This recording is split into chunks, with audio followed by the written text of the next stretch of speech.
Hi, good morning. Welcome to the General Law Subcommittee on Gaming. We have a few items on the docket this morning, which indicate of the crowd this morning, so I appreciate everyone joining. A couple quick ground rules. We're going to have the patrons present here. Also, because we're recording, we also require those who want to provide testimony and input to the committee to also speak into the microphone.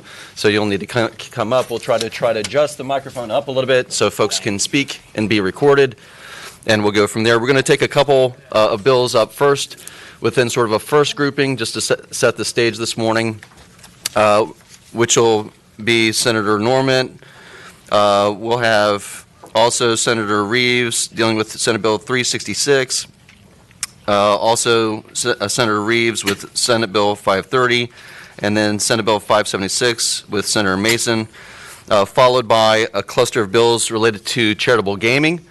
So we'll deal those up, and I'll be allowing the two patrons, Senator Reeves and Senator Bell, to present some of the findings from the work group from over the summer, and hence why they presented some of those bills as an overview. Then we'll take those bills up for consideration as a subcommittee, followed by, also included in group one is Senator Lucas' bill on casinos and ABC permits. The third grouping will be Senator Morrissey's bill, Senate Bill 203, followed by Senator Bell, Senate Bill 462. So that's the order which we'll be working through this morning. Any needs of the committee? We've got the rock star amigo ready to go with us this morning, and David May to deal with ABC. We got everybody ready to go this morning. What's that? Roll call, please. All right. The clerk says we got a roll call. What? Clerk, open a roll. Senator Eben?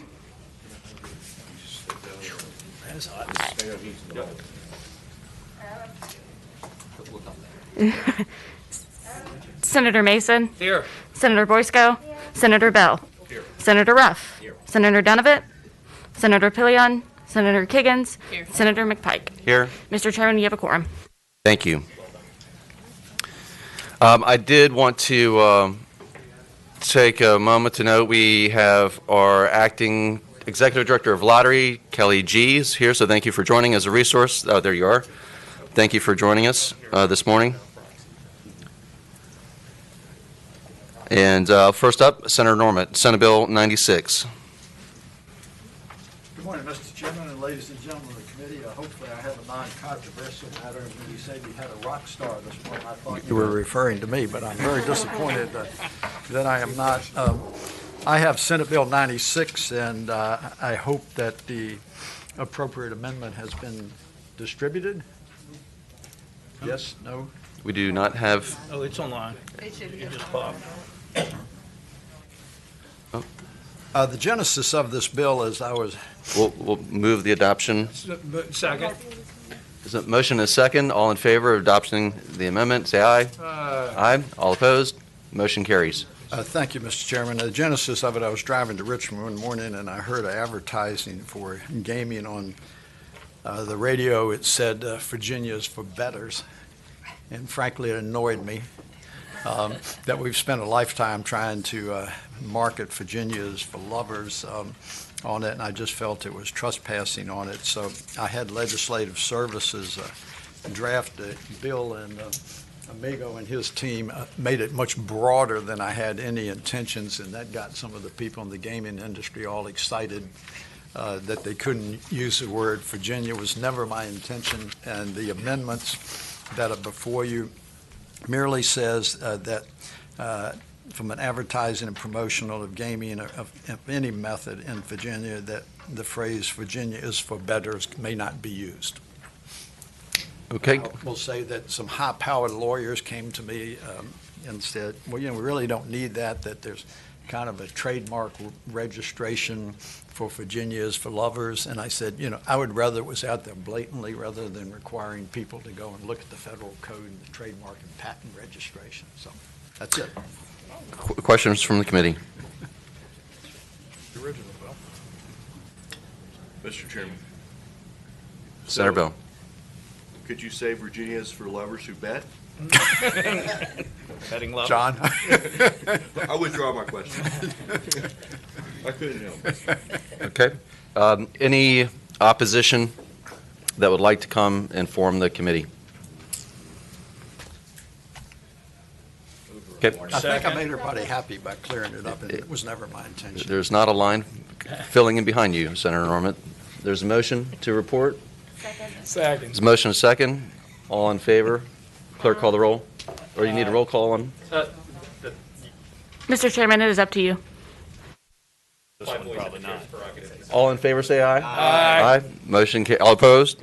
Motion carries. Thank you, Mr. Thank you, Chairman. Senator I'm Norman. sure the rest of your morning will go that easy.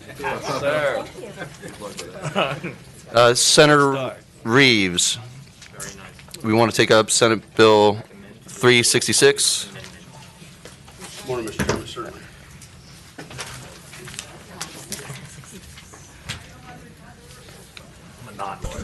I'm non-lawyer.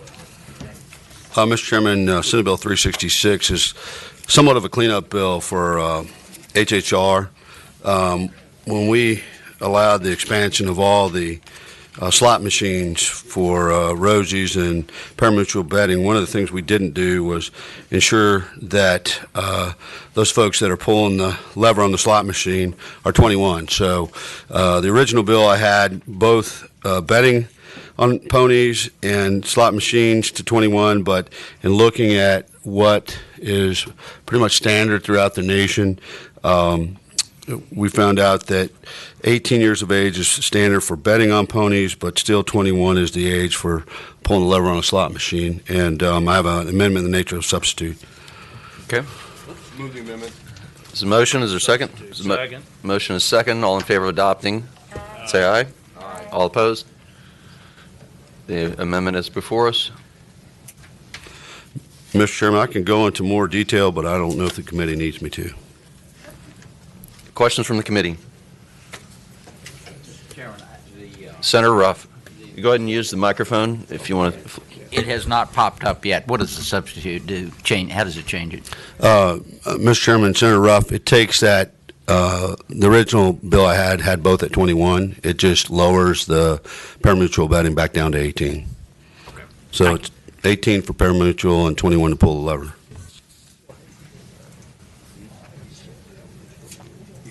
Okay. Any other questions from the committee? Yeah, Mr. Chairman, Senator Eben. just for Senator Reeves, why do we want 18-year-olds to be able to bet?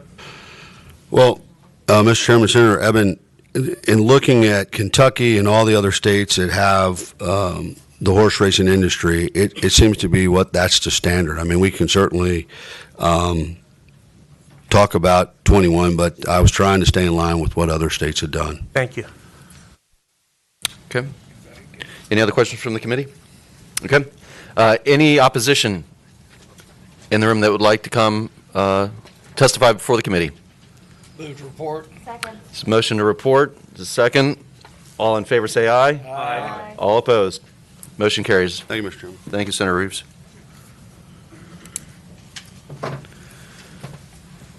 All right. Senator Reeves, do you want to take up, Senate Bill 530 as well?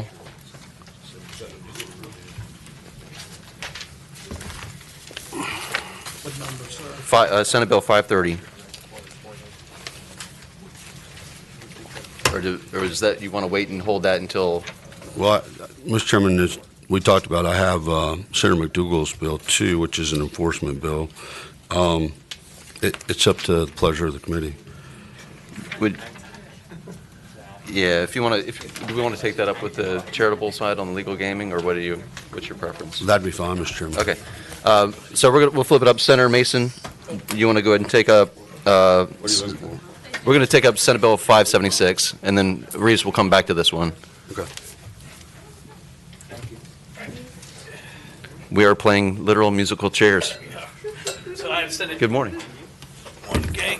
Morning, Mr. Chairman. Thank you, sir. I have Senate Bill 576. So when we originally passed the gaming legislation through the Senate, it included Virginia colleges and universities. When it went to the House, that got substituted and taken off on the floor. And I'm very close to the president of my alma mater, but she's not very happy with me about this, I will say. But I believe we're looking at it backwards. And the idea for me here is you are registering yourself, you are registering an account, and any activity that you are doing is going to be taxed and tracked. Is there anyone in this room who can come to the microphone and tell me that there was not a bet placed in the Commonwealth of Virginia on the Virginia Tech football game this year? I'd love to hear them. So we know that is still happening, and unfortunately, what we did is, as a thought of protection to avoid issues and problems, just continue activity that was as it used to be underground. And so my goal here, and remember, there's still no prop betting, so the quarterback at Virginia Tech over 200 yards, under 200 yards, nope, none of that. Just simply straight betting as you can on the University of North Carolina, as you can on the University of Maryland. You'll be able to do it on the University of Virginia. Above board, legally, and able to be tracked. That's the bill, Mr. Chairman. Thank you, Senator Mason. This is certainly something that this subcommittee has considered before positively. Are there questions from the committee? The questions? Any of those who have opposition, if you'd like to join us to share your concerns this morning. Okay. We operate by motion. Mr. Chairman, I move that we report this bill that we reported the same idea before. Yes, sir. This is the posture it passed the Senate, Mr. Chairman. There's a motion. Is there a second? Second. All in favor say aye. Aye. All opposed? No. All right. Thank you, Mr. Chairman. You want to take a roll call? I think we got it. You got We it? got it, Mr. Chairman. Yeah. Okay. And Ayes 8, noes 1. ayes 8, noes? Noes 1. All right, noes 1. Motion carried. Okay, that's what I want to make sure. Votes goes no. So 7-2. Thank you, Mr. Chairman. Motion carries.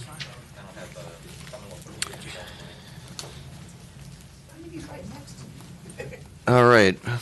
So I'm going to invite Senator Bell and, I'm sorry, let's see, I would prefer we take up Senator Lucas's Bill 519 if she's available to swap out. Okay. Senator Morrissey's here. Should that go to ABC? So, We're half the ABC said. I know. Well, effectively it is. Okay, fair enough. Yeah, I just wondered whether that should be referred to rehab because it's straight ABC.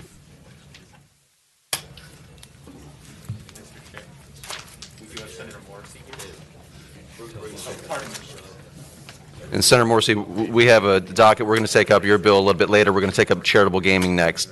So, Senator Reeves and Senator Bell, you want to tag team some of the effort and maybe do some table setting. You're welcome to stay there. If you could do some table setting to help to educate the subcommittee on the work that you did in regards to charitable gaming this year, and then we'll take up specific bills following that discussion.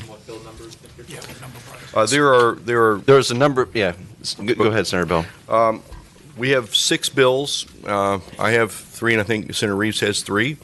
And that came out of the bipartisan, bicameral commission that met to study charitable gaming. We met a series of meetings after the last session and tried to look at areas that either we had identified or people came forward from the Commonwealth and identified areas of concern.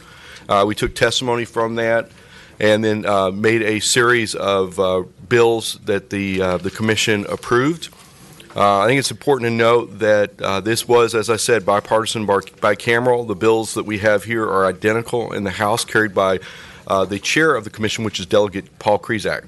And I think that we all felt that there was some need to make adjustments, that some areas in charitable gaming had gone contrary to what we felt were the intentions of the Commonwealth. I want to say a very important point is none of us want to hurt charities in Virginia. And we don't favor any other form of gambling. Those things have been brought forth and even in the media. We just want charitable gaming to be fair. We want to make sure that we can avoid problems, and we want to basically have an environment where Virginians can trust. Senator Reeves, I don't know if you want to add to that. Thank you, Mr. Chairman, Senator Bell. Let me just say that many of you remember Senate Bill 1127. I think that was kind of the genesis to uncover what we found in the subcommittee as well as, but I'd like to take a few minutes to highlight what the OSIG report came up with, and that's really where all these bills kind of came from. The Office of the State Inspector General provided and presented its final report on charitable gaming industry, and some of their findings and recommendations included: members of the Charitable Gaming Board violated financial conflict of interest standards. The General Assembly should consider updating the authority of VDACs to have responsibility for the requirements, qualifications, grounds for issuance of all types of license permits required for charitable gaming, including authority to deny, suspend, and revoke. Interesting fact, VDAC does not have oversight and enforcement authority over 70% of charitable gaming gross receipts in the Commonwealth. 70%. At the OSIG's request, VDACs provided the following observations for the General Assembly to consider in addressing these concerns related to potential abuse of social quarters.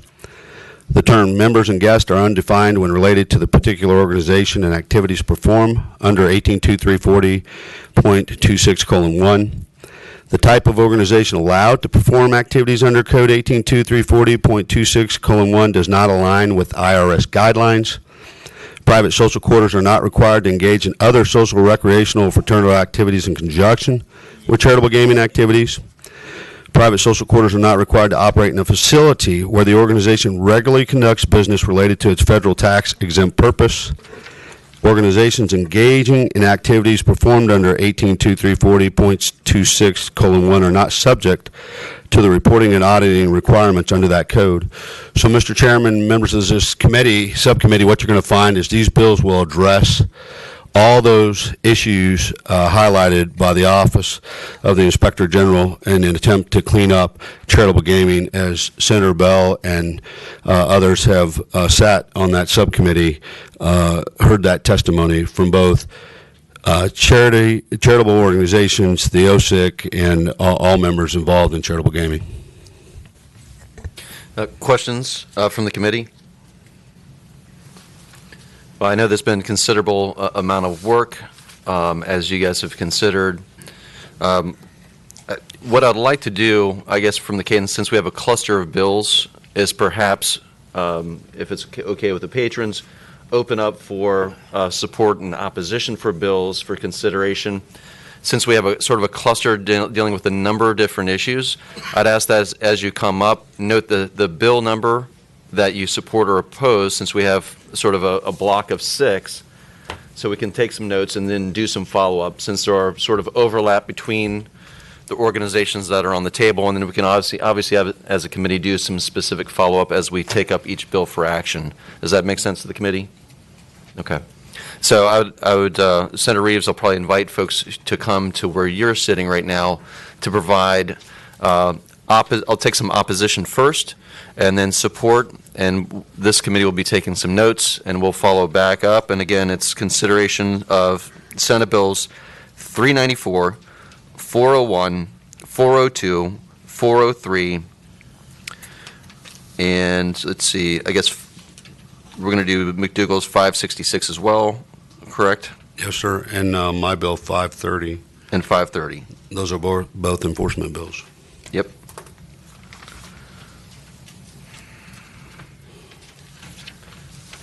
All right, Senator Reeves, you have some folks lining up behind you. If you want to scooch and allow folks, this is the only microphone we have. Good morning. Good morning. Dave Albo, representing the Virginia Charitable Gaming Association. It's an association of the charities that actually conduct charitable bingo, and some of them now are conducting poker. I didn't know whether there was no maybe, so I'm going to come up here and just talk in opposition, but I'm really not in opposition. Requesting is some amendments as we go through this process. So I guess it would have been easier if we did individual, but let me just go ahead and give you some global background, okay? So the OSIG report seems to imply that the Virginia Charitable Gaming Commission is somehow a conflict, and it's not entirely accurate. The system's messed up. I hope I didn't write the statute because, so the statute says the Virginia Charitable Gaming Board, you have to have a member who's a charity, have to have a member who's a supplier, and it goes down a list of all the types of people who have to become members. Then it says, in a separate section, if you have a personal interest, you can't vote on a bill. And in another section, it says, and you have to write regulations on poker. It's nonsensical. How can you have a statute that says all these people have to be a member, then they can't vote, and then they have to pass regulations? In my association, I have one of the members, the main member is Chuck Lesson. He thought it was nonsensical. So he asks Attorney General, who's staffing the event, what should I do? Attorney General says, you need to disclose in writing and in person, and that'll do it. So he, at a meeting of the Charitable Gaming Board, reads into the record that he is a member, that if poker was to be passed in the future, he intends on having his charity do it, and that he's a landlord, and he would probably charge them rent. At this meeting, I pulled the minutes. At the meeting, present at the meeting is VDAC staff, Larry Nichols, director, Joel Maddox, deputy director, Michael Menifee, program manager, Office of Attorney General, senior assistant attorney general, and assistant attorney general. And they're at the meeting. He reads it, and no one says anything. Says, okay, I guess I'm fine. So I didn't want you to think there's some kind of evil intent going on here. It's just kind of a messed up situation. So, making the Charitable Gaming Board advisory. That's probably a fine idea. There's nothing wrong with that. But the problem is that you've got charitable gaming embedded in an organization, VDAX, that doesn't know anything about gaming. It's not their fault. It's just kind of, even when I was a delegate, we couldn't figure out where the heck to put this thing. Somehow it ended up VDAX. I imagine a good place to move it would be lottery, because they're now doing casinos, and they would have some knowledge. So if you made this group advisory, you need to have it someplace where people know about how poker works and how charitable gaming works. The other things we're going to talk about in the future is poker. And I don't want to take too much time, but let me just set the table how it works. So I'm not a gambler because I was self-employed and I don't like giving my money away. But I've been to charitable gaming poker to see how it works. Right now, there's the tournament. The tournament is, say, 10 people show up. They pay $150. $15 is taken and put into a trust account for the charity. $35 is used to pay the rent, pay the people who do the dealing and take care of the place, and then $100 goes in the prize pool. So if you have 10 people show up, there's $1,000. You get a set of chips. The chips don't have any monetary value, but say you get 20 chips for $1,000. And then the tournament rule is whoever is last man standing wins. That takes 6 to 8 hours. Let me tell you how many times I could ask my wife, hey, Rita, you think I could go play poker for 8 hours? I'd have to file an application and wait for her to approve it. It never happens.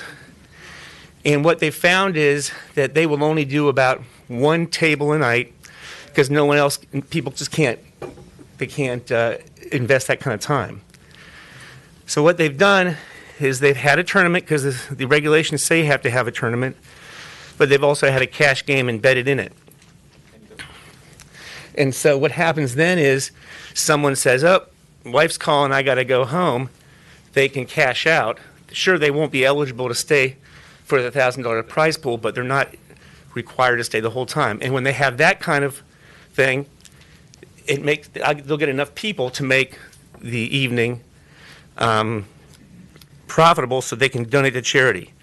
The other thing is I asked my client before I even accepted him as a client, I said, show me your checks of charity. And it's a massive amount of money. They are donating tens of thousands of dollars to local charities.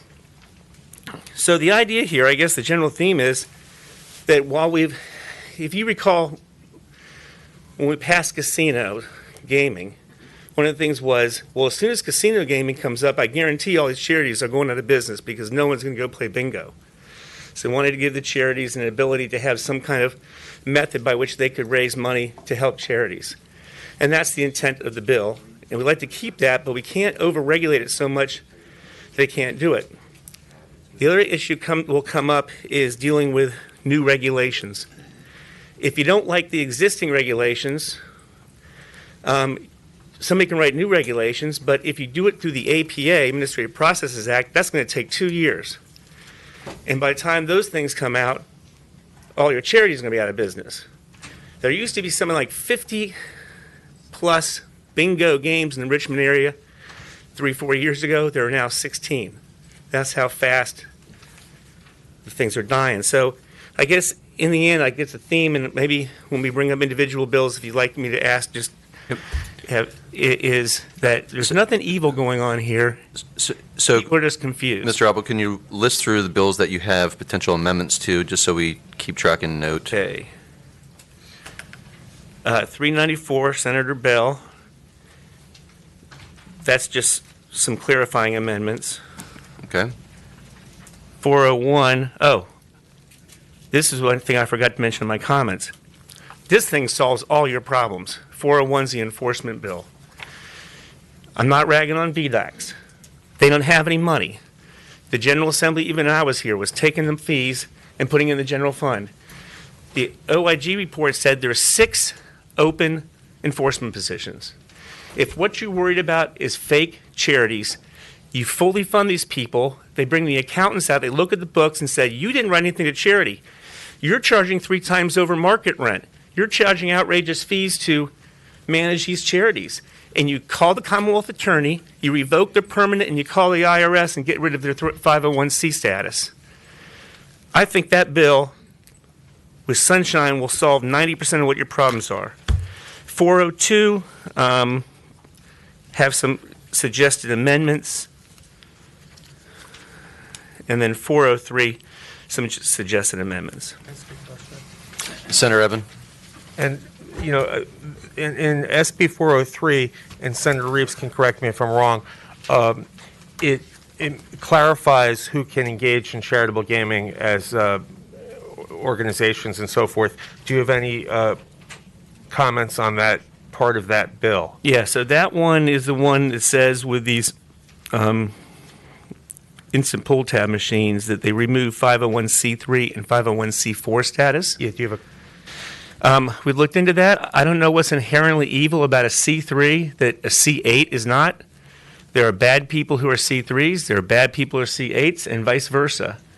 I had an accountant. We retained an accountant to figure out this, and the accountant says that C3s and C4s are allowed to do charitable gaming, so there's nothing IRS illegal about them doing charitable gaming. We would prefer that they stay in. It'd be up to you guys to decide.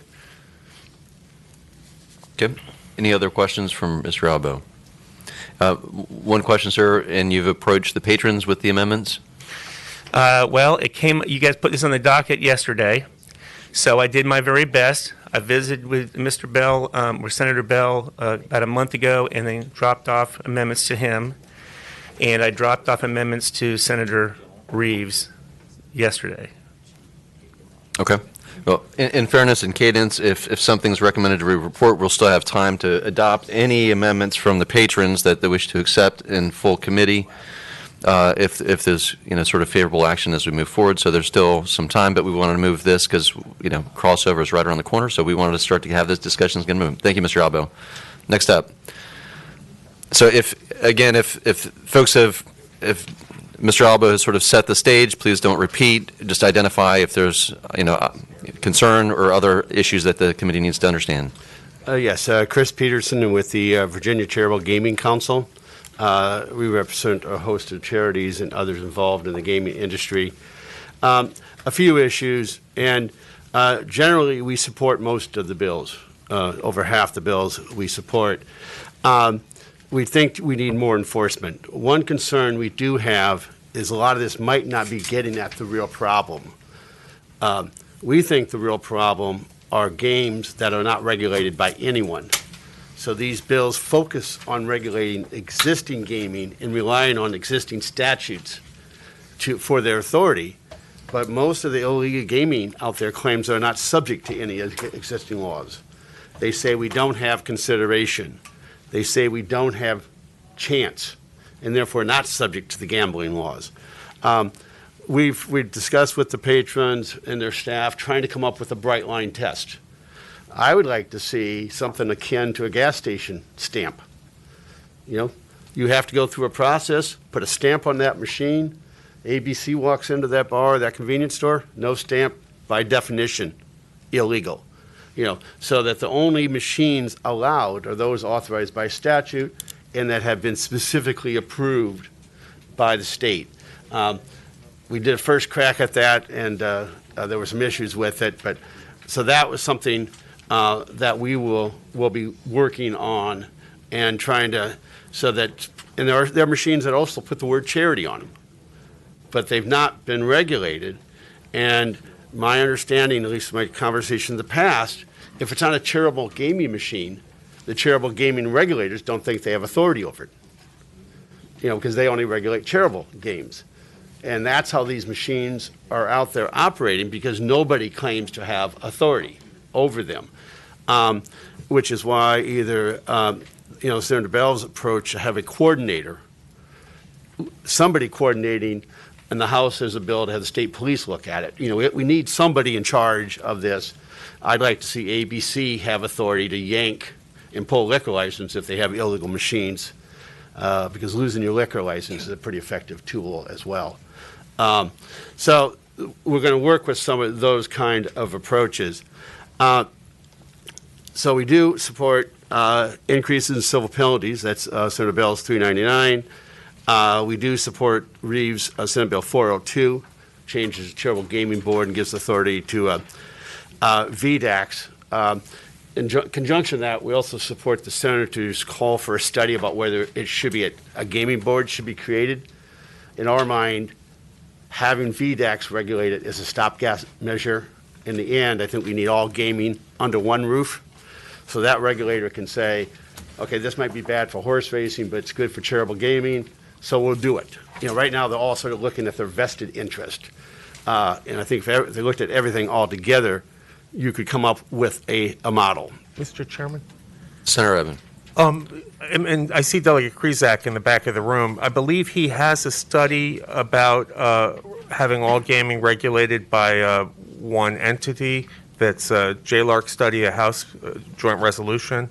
So I just wanted to call that to your attention. Yes, and Senator Reeves has two of them, and we support both of his resolutions as well. One for sort of a joint subcommittee to do it, and one for for the subcommittee's knowledge, also JLARC as a commission has already sort of reserved space in its work plan for taking up gaming and potential consolidation in its 22 work plan.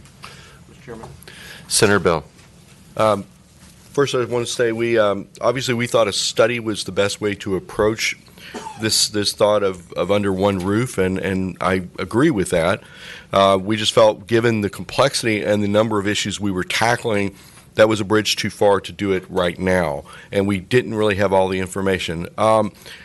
As far as your comments, and I'll go back to Mr. Albo's comments. I appreciate your comments. Some of the amendments that have been brought to me I think are reasonable, and I think we work with those. One thing I want to point out to the committee: this is something I know we looked at over the year when we studied this, and we found it difficult. There are always, it seems, new forms of gaming popping up, and you mentioned the no skill, no chance. Some of these are even hard to understand. We had to look at them to try to find out what they were. But I think we need to think in ways to, if they're not on the approved list, then they're not legal. Some approach like that, because I'm concerned that of other forms of gaming that are deceptive and are not intended could continue to pop up. So I just bring that up, that this is a challenge, given the fact this is a really ever-changing landscape. But I appreciate the comments you made, and also Mr. Albos. Thank you. And then a couple other things on Senate Bill 401.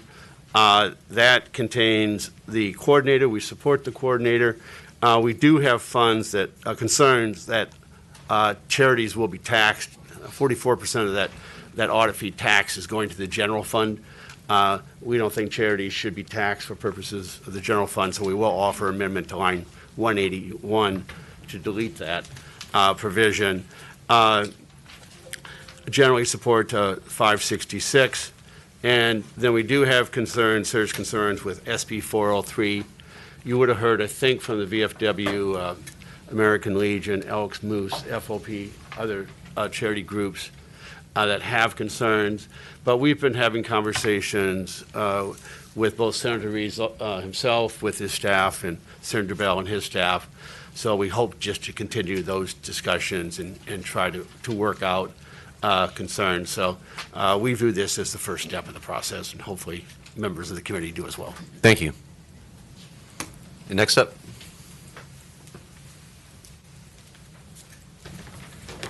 Good morning. My name is Ted Berman. I've best been described by the media as a citizen watchdog.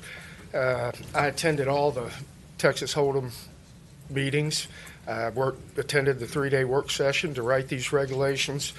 I want to address a couple of things Mr. Albo said. As far as conflicts of interest is concerned, we wrote these regs.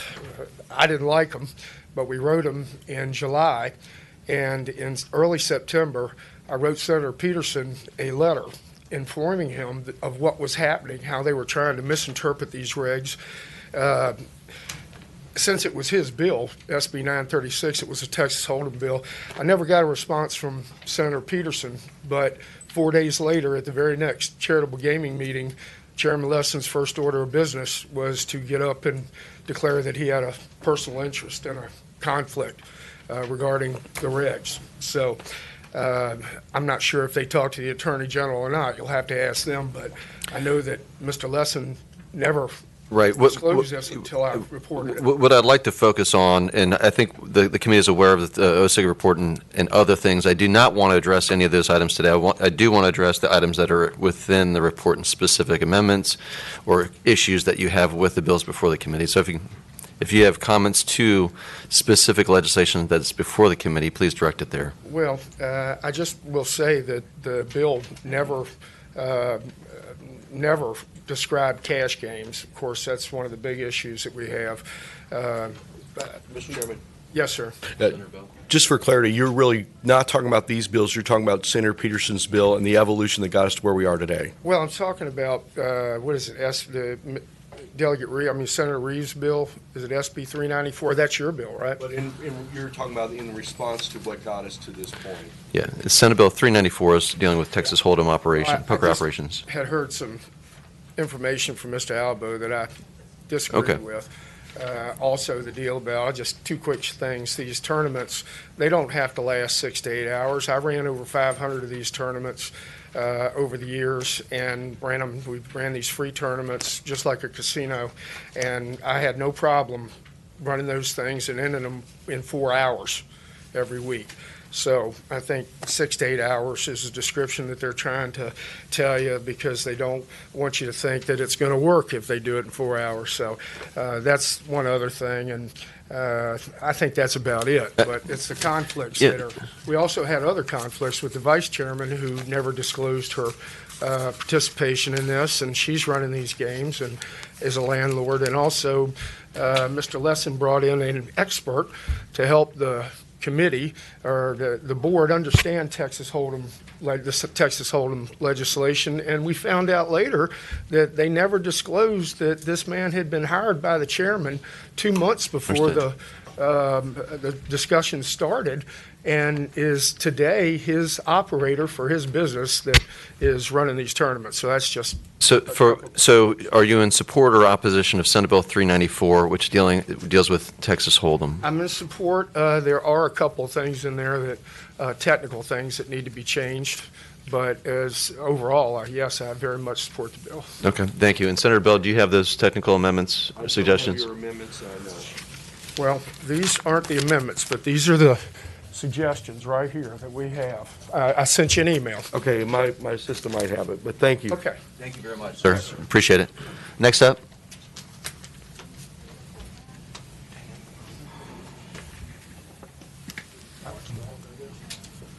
Oh, thank you.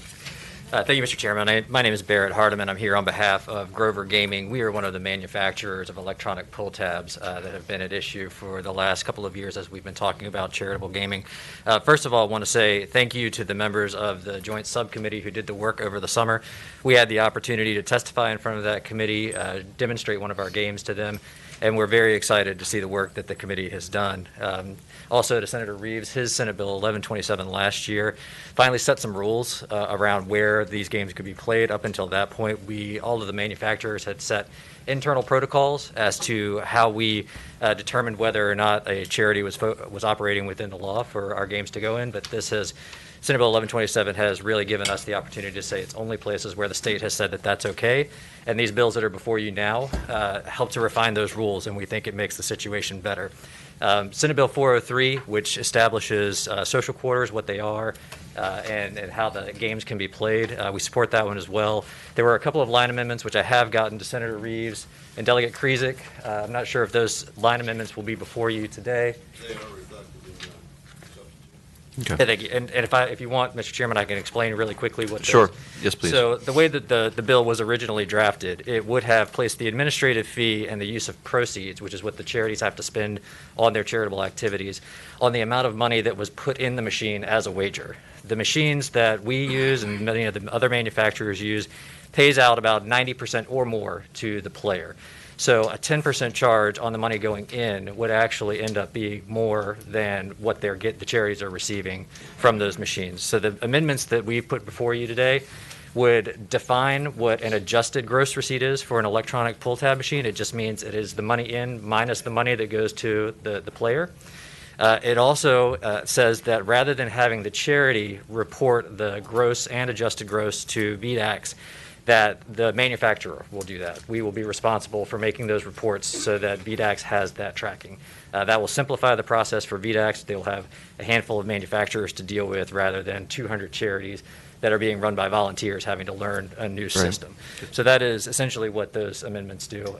We do support all of the bills that have come before you today, and we're grateful again for all the work that's been done on this. Great. Thank you very much. Thank you. Others which wish to provide testimony to the committee? All right, outstanding work this morning. All right, Senator Reeves, why don't we go through and we'll take up the bills in order. Let's see. Why don't we hit through 401 through 403 and then come back to 394 and 530. So does that make sense to you? So, Senator Bell, well, I know we're gonna tag team these as we go. So we're going to start with 401, since these are sort of the larger regulatory framework discussions, and then do deep dives into specific sort of charitable instruments. Thank you, Mr. Chairman. 401 actually, as we talked about, goes into the enforcement portion. And this bill basically establishes the Charitable Gaming Fund. I will tell you, prior to 2008, there was a separate fund for enforcement. 2008, it became a general fund issue and was embedded in the agency budgets. And at that point, the amount of enforcement officials has degraded since then. Some points were made earlier about the need for more enforcement. I agree with that. That was one of the fundamental findings, given where charitable gaming is today, with only 5 enforcement agents for the entire Commonwealth. It's a real problem. What was testified to us, to put this in perspective, in 2007, before this was taken out of the general fund, before this was put into the general fund, there were 31 enforcement agents. So this is a huge degradation in the number of people doing enforcement. This bill sets up this enforcement fund. It also divides up the monies into where they would go, dedicating, and this is in the bill on lines where the money division starts is on lines 175. 50% would go to the Department of Fund Administration of this article, 5% to Virginia Lottery for costs there, 1% to the Problem Gaming Treatment Support Fund, and then 44% to the general fund. I know Mr. Peterson brought up going back to the charity. If that's an amendment the committee would want to make, I would be receptive to that amendment. Could you, Mr. Chairman? Can you go ahead and restate the amendment? The amendment would be to delete line 180, which is 44% shall be allocated to the general fund. It would just allow that money to go to the charity. I would move that amendment. Second. There's a motion and a second. All in favor of adopting the amendment, say aye. Aye. All opposed? Motion carries. Mr. Chairman, then in the lines 210 beyond, it basically defines the illegal gaming enforcement coordinator. One of the fundamental issues we found, and I, as I said earlier, I think a study is a great way to do this because this is complex. With the opening of casinos, we've had gray machines, skill machines. We've had with charitable gaming, historical horse racing, illegal gaming that goes on. We've got a lottery doing part of it. We've got VDAX doing part of it.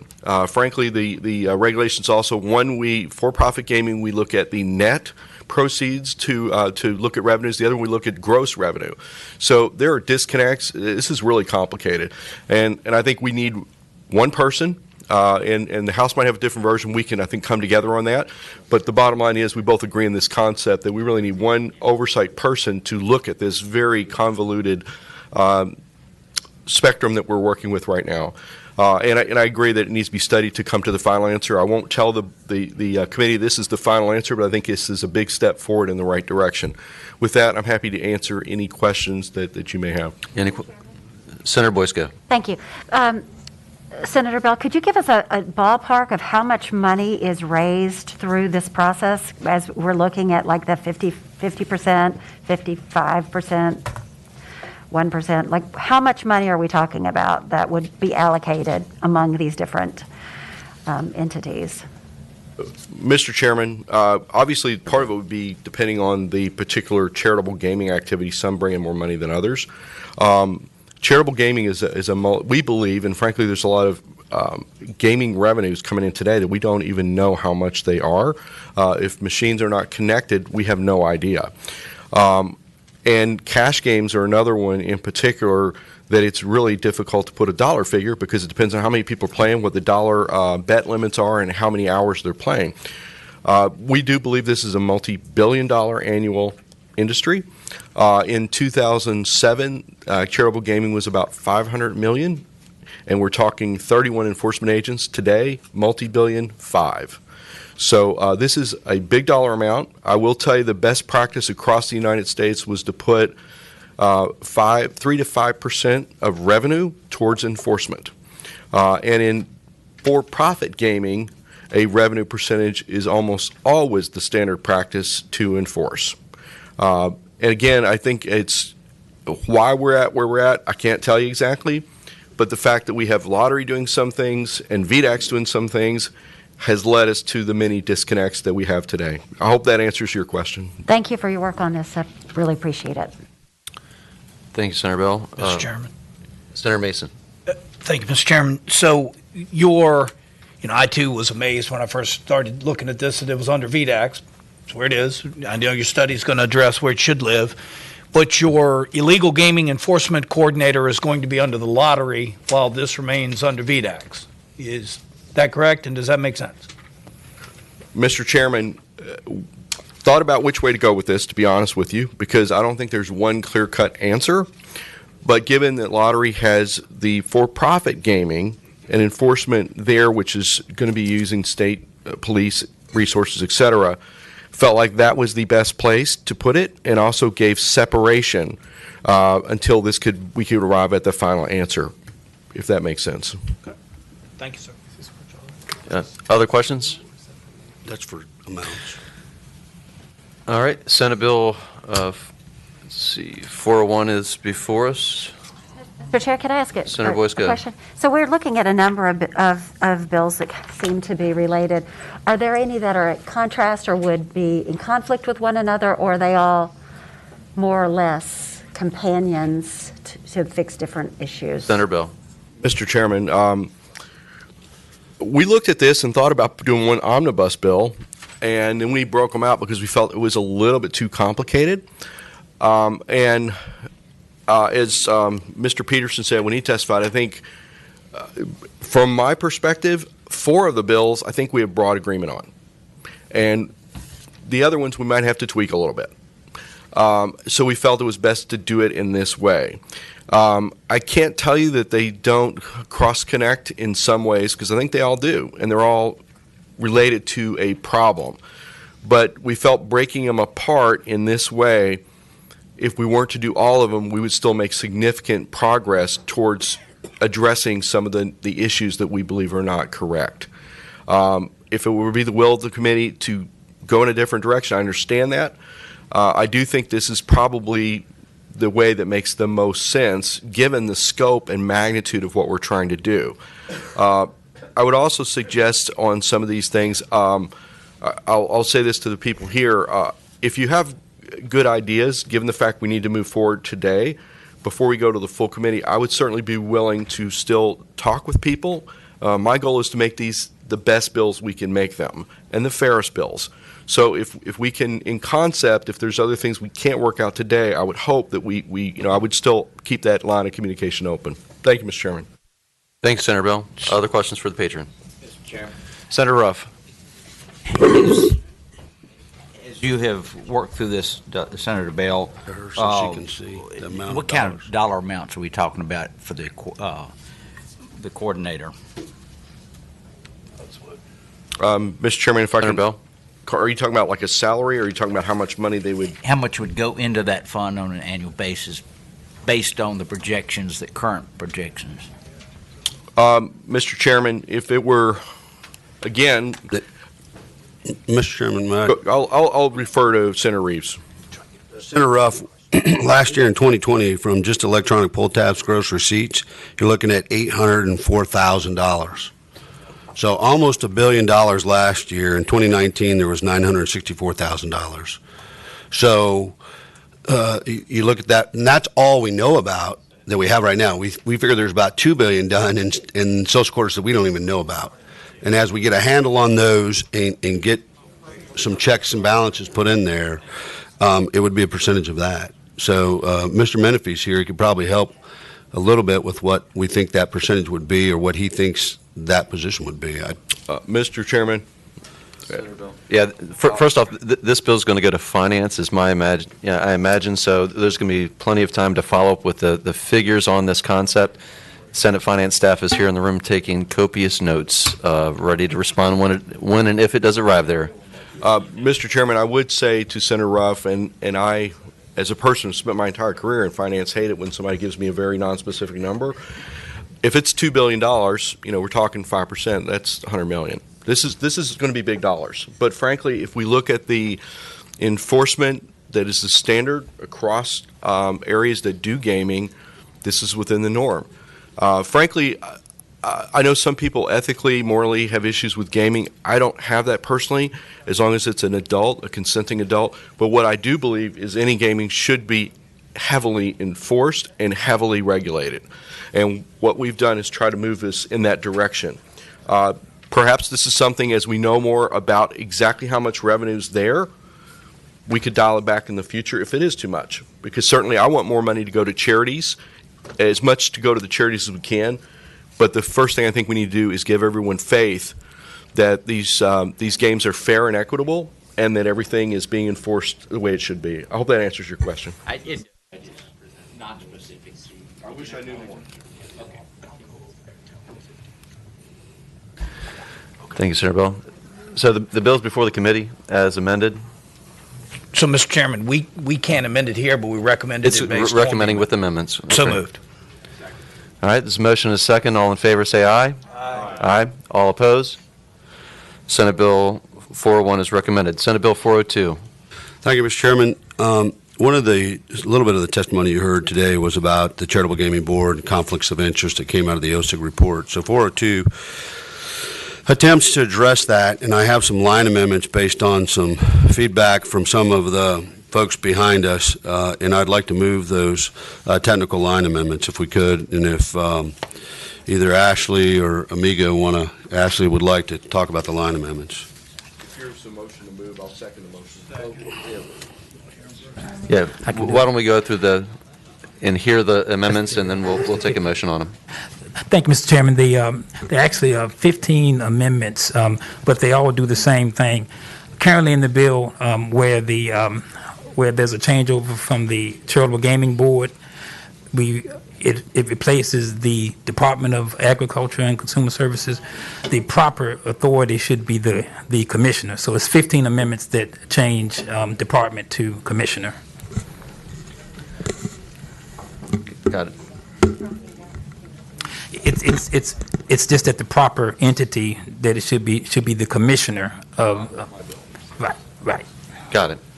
All right. Amendments before the motion. So moved. It's a motion, second. All in favor of the adoption, say aye. Aye. All opposed? All right. Senator Reeves. Mr. Chairman, again, to the committee, what this does is going to change the makeup of the board. It's going to turn the board into an advisory board from a regulatory board, give that regulatory authority back to VDACs, or the commissioner, as we just made, within that organization to promulgate regulation when it came down to charitable gaming. Again, as the OSIG report stated, that financial conflicts of interest and violations by the current board members, we as a bipartisan, bicameral committee found that this was just unacceptable, and this is the best way we figured we can address this moving forward. Mr. Chairman. Senator Mason. So, Mr. Albo mentioned earlier that the way it's drawn to an inherent conflict of interest. That those folks don't seem to have changed. Do you feel like you're doing away with that issue because you're making it completely advisory now? No, Mr. Chairman, Senator Mason, we're changing the way those are assigned as well. So if you look at the makeup down to 9, and then if you go to lines 36 through 45, it talks about 3 non-legislative citizen members appointed to the Speaker of the House. We take all that away, and it's going to make it an advisory board much more like many of the other advisory boards. And the reason we got here, Mr. Chairman, quite frankly, is in 2015, there was a bill put in that set up the current system that we have, right? And those of us who heard the testimony figured out that that bill was set up specifically to allow what we think transpired and why we're here. And I don't want to say there was an intent to make that bill go through and it was done purposely to do that, but if we unwind that, that will resolve that conflict. Okay. Questions of Senator Reeves.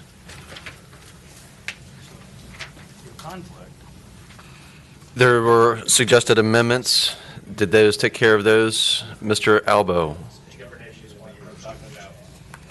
Some amendments on an issue different than the advisory board. Okay. Into this bill? So you want to get with the patron between now and next Wednesday on any concurrence of amendments, and we can report those out separately? Certainly. Would that be okay? That'd be fine. This is the issue I talked about earlier about the APA process, and doing new regulations will take 2 years. Right. So I can work with Senator Reeves on that. Okay. Thank you. All right, the bill is before the committee. Move to report. It's a motion to report. Is there a second? Second by Boysko. All in favor, say aye. Aye. Aye. All opposed? All right. The bill is recommended. We're going to take a pause right quick on the charitable. I'm going to invite Senator Lucas to come up and present Senate Bill 519. Welcome. Thank you, Mr. Chairman, and I really appreciate your accommodating me. As you know, right now, we're in the heat of interviewing our secretaries. Just finished with the Secretary of Education, and Senator Saslaw has a gavel for the Secretary of Health and Human Resources, and I need to get back and get my gavel from him before he breaks it. This is Senate Bill 519. Mr. Chairman, I have Senate Bill 519, but I also have an amendment, so if you could please, a substitute, so if you could please move on the substitute first. There's a motion on the substitute. It's a motion and a second. All in favor, say aye. Aye. And you want Mr. May to run through the quick updates on that? Because Yes, I know I would he's prepared to appreciate do that, Mr. that Chairman. for us this morning. Thank you. Mr. May. Thank you, Mr. Chairman. So the substitute is highly technical in nature. The first thing it does is it fixes some incorrect terms. There were a lot of references to casino gaming establishments that really need to be tied to mixed beverage casino licensees, which are created underneath the bill, and a lot of references to alcoholic beverages generally that should have been limited to mixed beverages. We clarified the hours that certain activities can occur within the casino.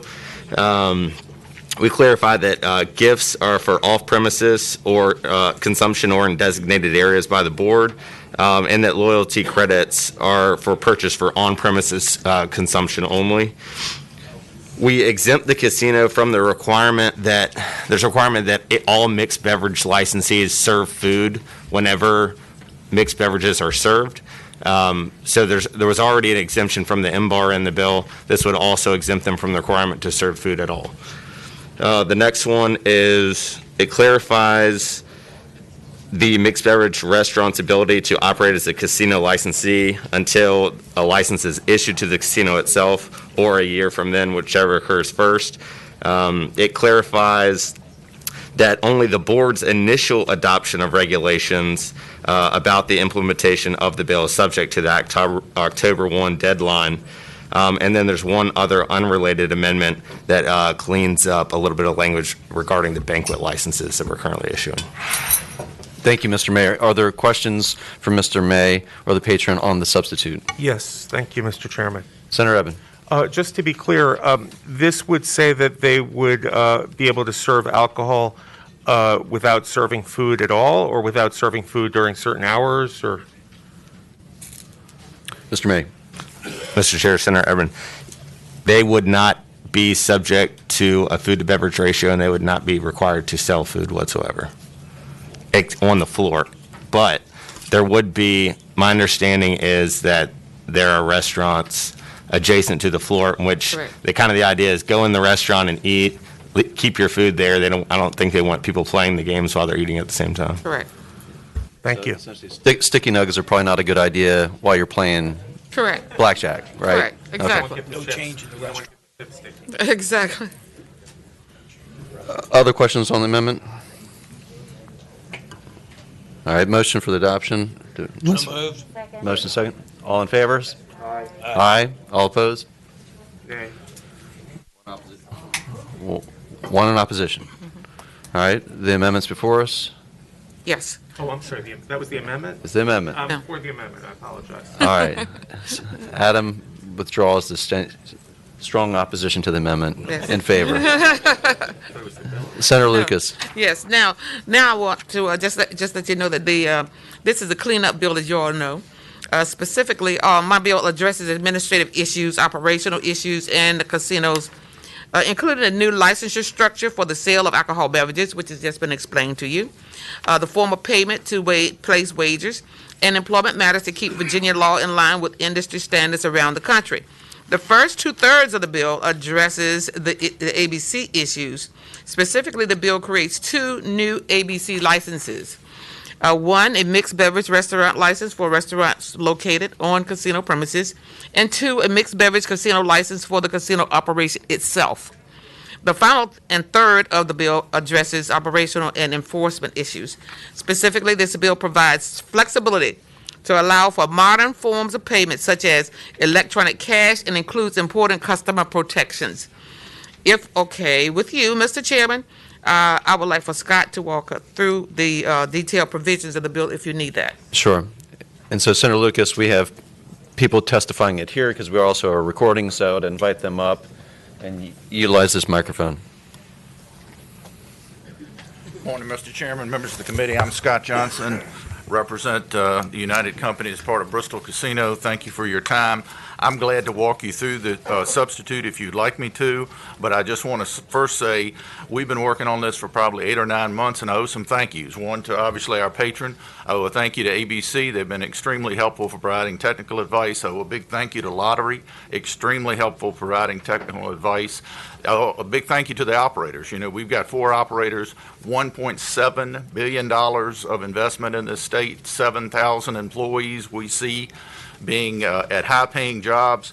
So we are part of the vibrant economy, and we want to make sure that we're on the cutting edge. So I defer to you. If you'd like me to walk through the substitute, I'm glad to. If you want me to hit any highlights, I'm glad to. I just don't want to trespass on your time. Thank you very much, Mr. Johnson. I'll open it up to questions from the committee, but I think David May and the patron have done a good job at table setting for us on what the issues are. I know this is an issue that we considered when we first passed the casino legislation, and it was something that we had to come back and clean up to make sure that the crosswalk between the lottery and ABC sort of worked hand in foot here. So, any questions for Mr. Johnson? Senator Eben. Thank you, Mr. Chairman. Just to be clear, just to follow up on what I asked Mr. May, so you could have alcoholic beverages 24 hours a day, but would the restaurant have to be open at all, or it wouldn't have to be open during the same hours, would it? Sure. Mr. Chairman, Senator Evans, so under this bill, you would have a license for a restaurant, and say if it's a Ruth Chris that's located inside the casino, that would be permitted to be operating the 24 hours the casino does. You also would have a casino ABC license that covers the entire property, and restaurants would be owned by the casino under that. So as was said earlier, you may not have somebody serving a hamburger on the gaming floor, but if you walk to the side, you've got food service areas that are going to be available. So to follow up, so it requires that the restaurant be open when the alcohol is sold on the gaming floor? It does not have that specific requirement, but practically speaking, that's how it works. So you don't have a specific language in here that says that restaurant has got to be open certain hours, but in practice, restaurants are going to be available to the people that are gaming on the gaming floor. Yeah, Mr. Chairman, I'm all for cleaning this up, but I know that it's the common practice in other states. I've heard that they can serve alcohol 24 hours a day, but I just have a problem with alcohol being served from 3 in the morning or 5 in the morning. And I would just remind the committee too, Mr. Chairman, that the restaurant, in my example, the Ruth Chris, has to comply with the food beverage ratio requirements that you have now for other restaurants, and I think that's an essential safeguard. Thank you, Mr. Johnson. Other questions of the patron or Mr. Johnson? Are there any folks in opposition to the bill of note to the committee? All right. Any others? Questions from the committee members? All right. Is there a motion? Second. Is there a motion to report as amended? All in favor, say aye. Aye. All opposed? Nay. Recording of 2 noes. Got it. Motion carries.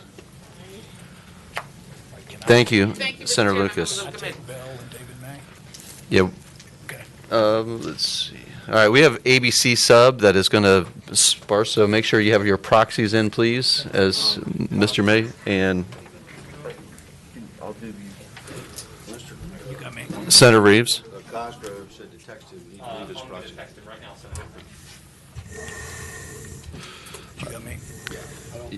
There are proxy forms with the clerk to fill out. We're back to the good old days of forms. Are you going somewhere else, though? Are we going somewhere else for ABC sub?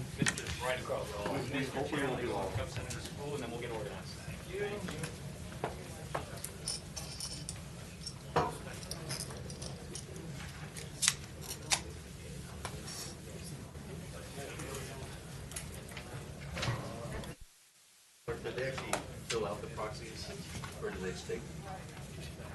There we go. There's one. Thank you, Senator Mason. Sir, following the rules, Mr. Chairman. Senator Bell just left without filling it out, but Senator Boysko's got it.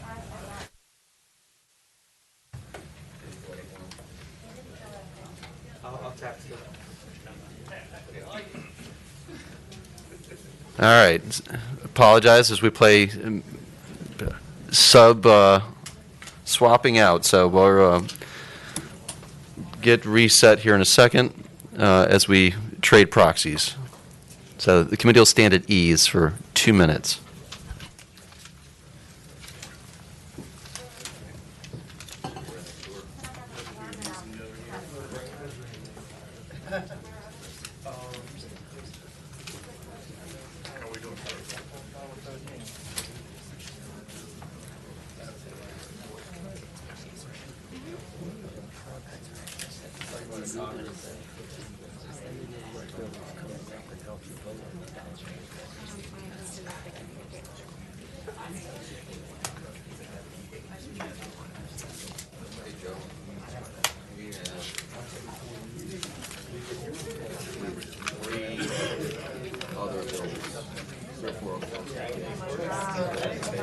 Got 9 people from Petersburg, including the mayor, the city council that have been here, and, okay. Thanks.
Is that okay? Okay. If that's not your main concern, your main concern is the definition of that's your main concern for the limitations.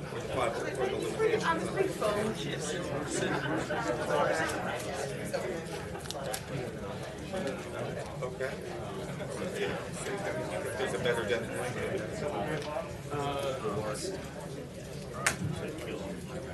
Okay. Okay.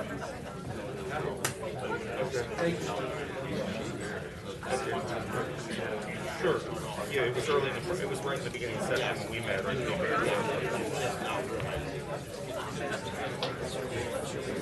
Okay, they better come quick. Yeah.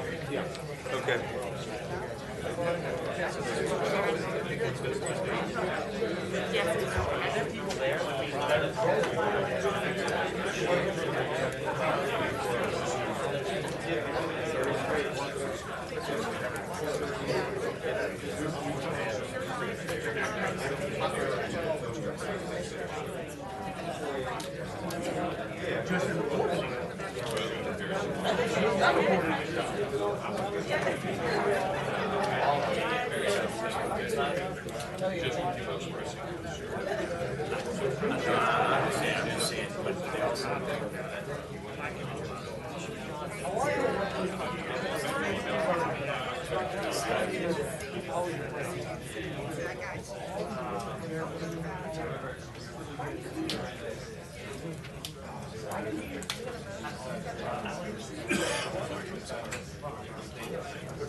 I know. I figured it out.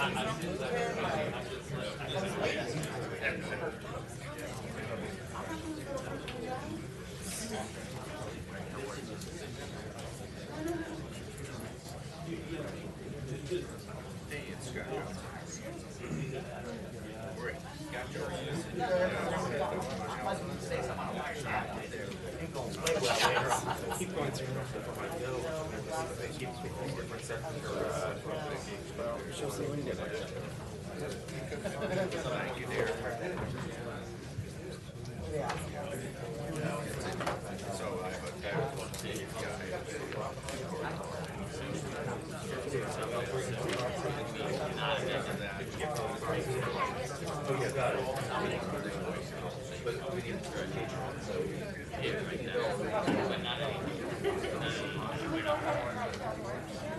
anything I do.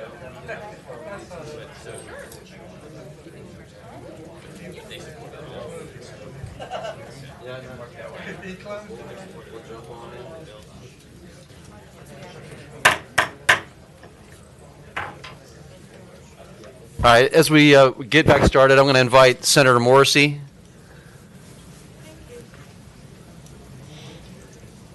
Senator Morrissey, you have Senate Bill 203.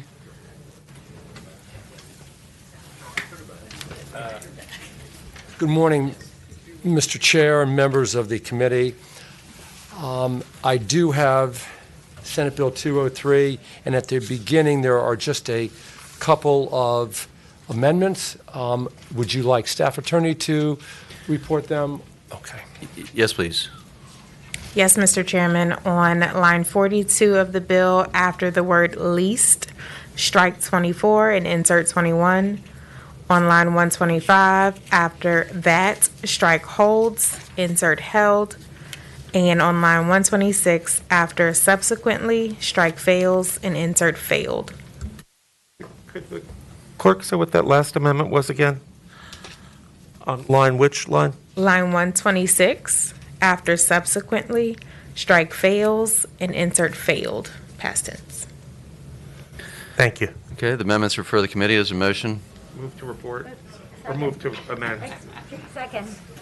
There's a motion. There's a motion. There's a motion and a second. All in favor? Aye. Say aye. Those opposed? All right, amendments are before you. Senator Morrissey. Thank you, Mr. Chair. Mr. Chair, Senate Bill 203 adds Petersburg to the list of eligible host cities for a casino in the Commonwealth of Virginia. Petersburg is 25 miles south of where we're sitting right here. It's not just an iconic Virginia city, it's an iconic American city.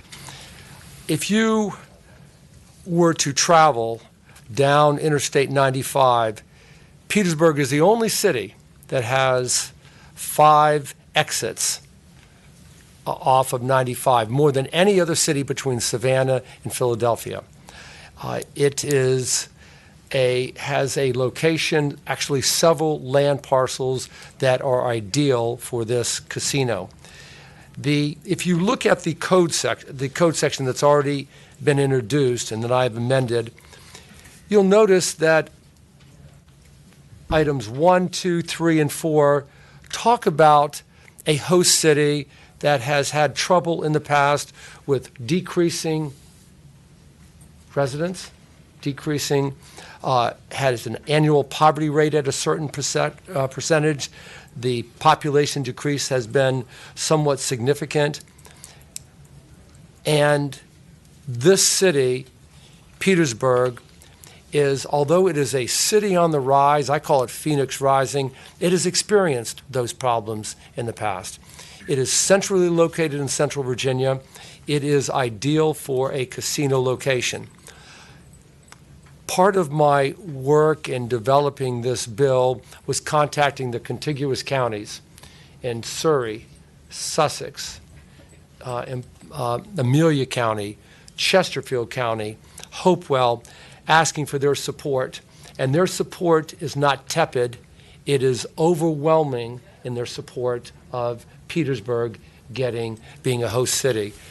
Mr. Chair, I have got letters from various contiguous counties showing absolute unbridled support for Petersburg getting that. Would it be proper to pass that out at this time? Thank you. Thank you.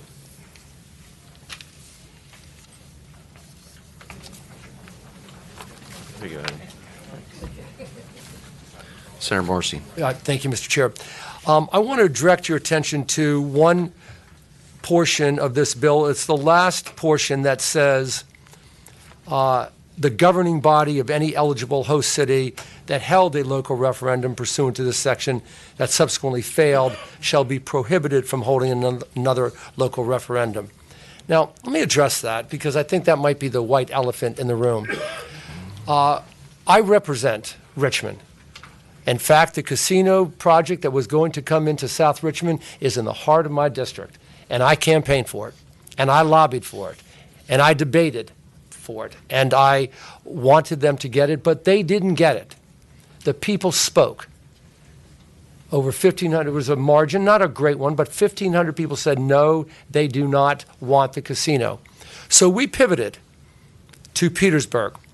Same I-95 corridor, but it is a city that if this casino was put in there, it is a final piece of the puzzle that will allow Petersburg to get back to what I call its glory days.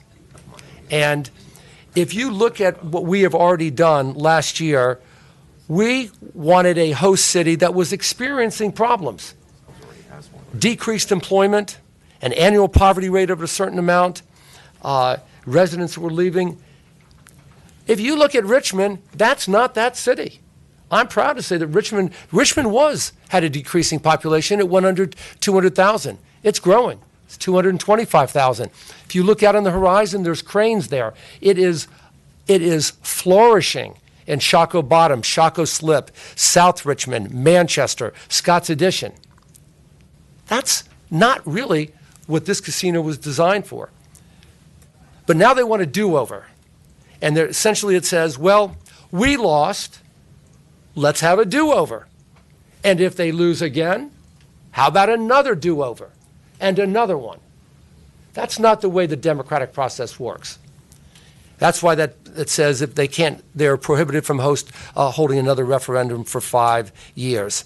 And by the way, if they were to do another one, would the people that lost then ask for a do-over? We respect everybody in this room, all the elected officials to whom I'm speaking, the process. We might not like an election, but we daggone support it. And so for those reasons, I'm asking this body to grant a license and make Petersburg an eligible host city. If they do that, let me tell you this, it will not be a regional casino. It'll be a world-class casino, not a regional one with lots of slot machines. It'll have green space, 20 to 30 acres of green space. It'll have hotel. It'll have retail space. It'll have pools. It will be a destination spot on the I-95 corridor that will make us all proud. With that, Mr. Chairman, I think I'll answer any questions. I do have several people that are desirous of speaking, including the mayor, city council, and I would also encourage the members to look at these supportive letters from the contiguous counties and cities. Thank you, Senator Morrissey. Questions of the committee to Senator Morrissey? Senator Ruff and then Senator Boysko. Senator Morrissey, with that 5-year limit on revoting in Richmond, does this legislation open us up to 6 casinos 6 years down the road, or is there some mechanism to prevent that from occurring in this? Thank you, and I believe that it limits it to 5 casinos. That is the spirit of the, I think, of the General Assembly, that we have 5 casinos in Virginia. Perhaps council can address that, but that is what I intend. Thank you. Can council opine on the 5 versus 6? Because I do think that's a question that'll be to the forefront of this subcommittee. Thank you, Mr. Chairman. Of course, with the legislative process as it stands now, there are 5. If this bill passes as amended, Richmond would still be able to, after the 5 years, have another referendum. So it's a possibility of 6. But as it stands now, if it passes, it would be the 5 with the possibility of Richmond being able to do another referendum in the 5-year period. So, with the legislative process, one legislature cannot bind another one, so it could increase. Thank you. Senator Ruff, if Petersburg held a referendum and it failed, 5 years from that point, they would be able to hold one, or 5 years from last November, Richmond would be able to hold another one. Senator Boysko. I don't think that's... Thank you, Mr. Chair. That was one of my questions as well. I'm wondering if we could put some language in there that would limit it to 5 total, if the patron would be willing and if the committee would be. I would. I think you said, would you agree to language in there that makes it clear that we're talking about 5? I would consider that a friendly amendment. Mr. Chairman, I would move that. Well,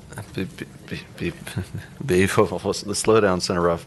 I think there's a fundamental policy question as this segment of our code is constructed, and one of which is you would need to delete number 5, which is to delete Richmond, and or accept the new number 6, which would be the new number 5 for Petersburg, or have another route to say not one shall, or have another evaluation process to do it, because now you have 2 competing ones within a Richmond area. I think conceptually the General Assembly has approved a Richmond area casino. That's what's on the table.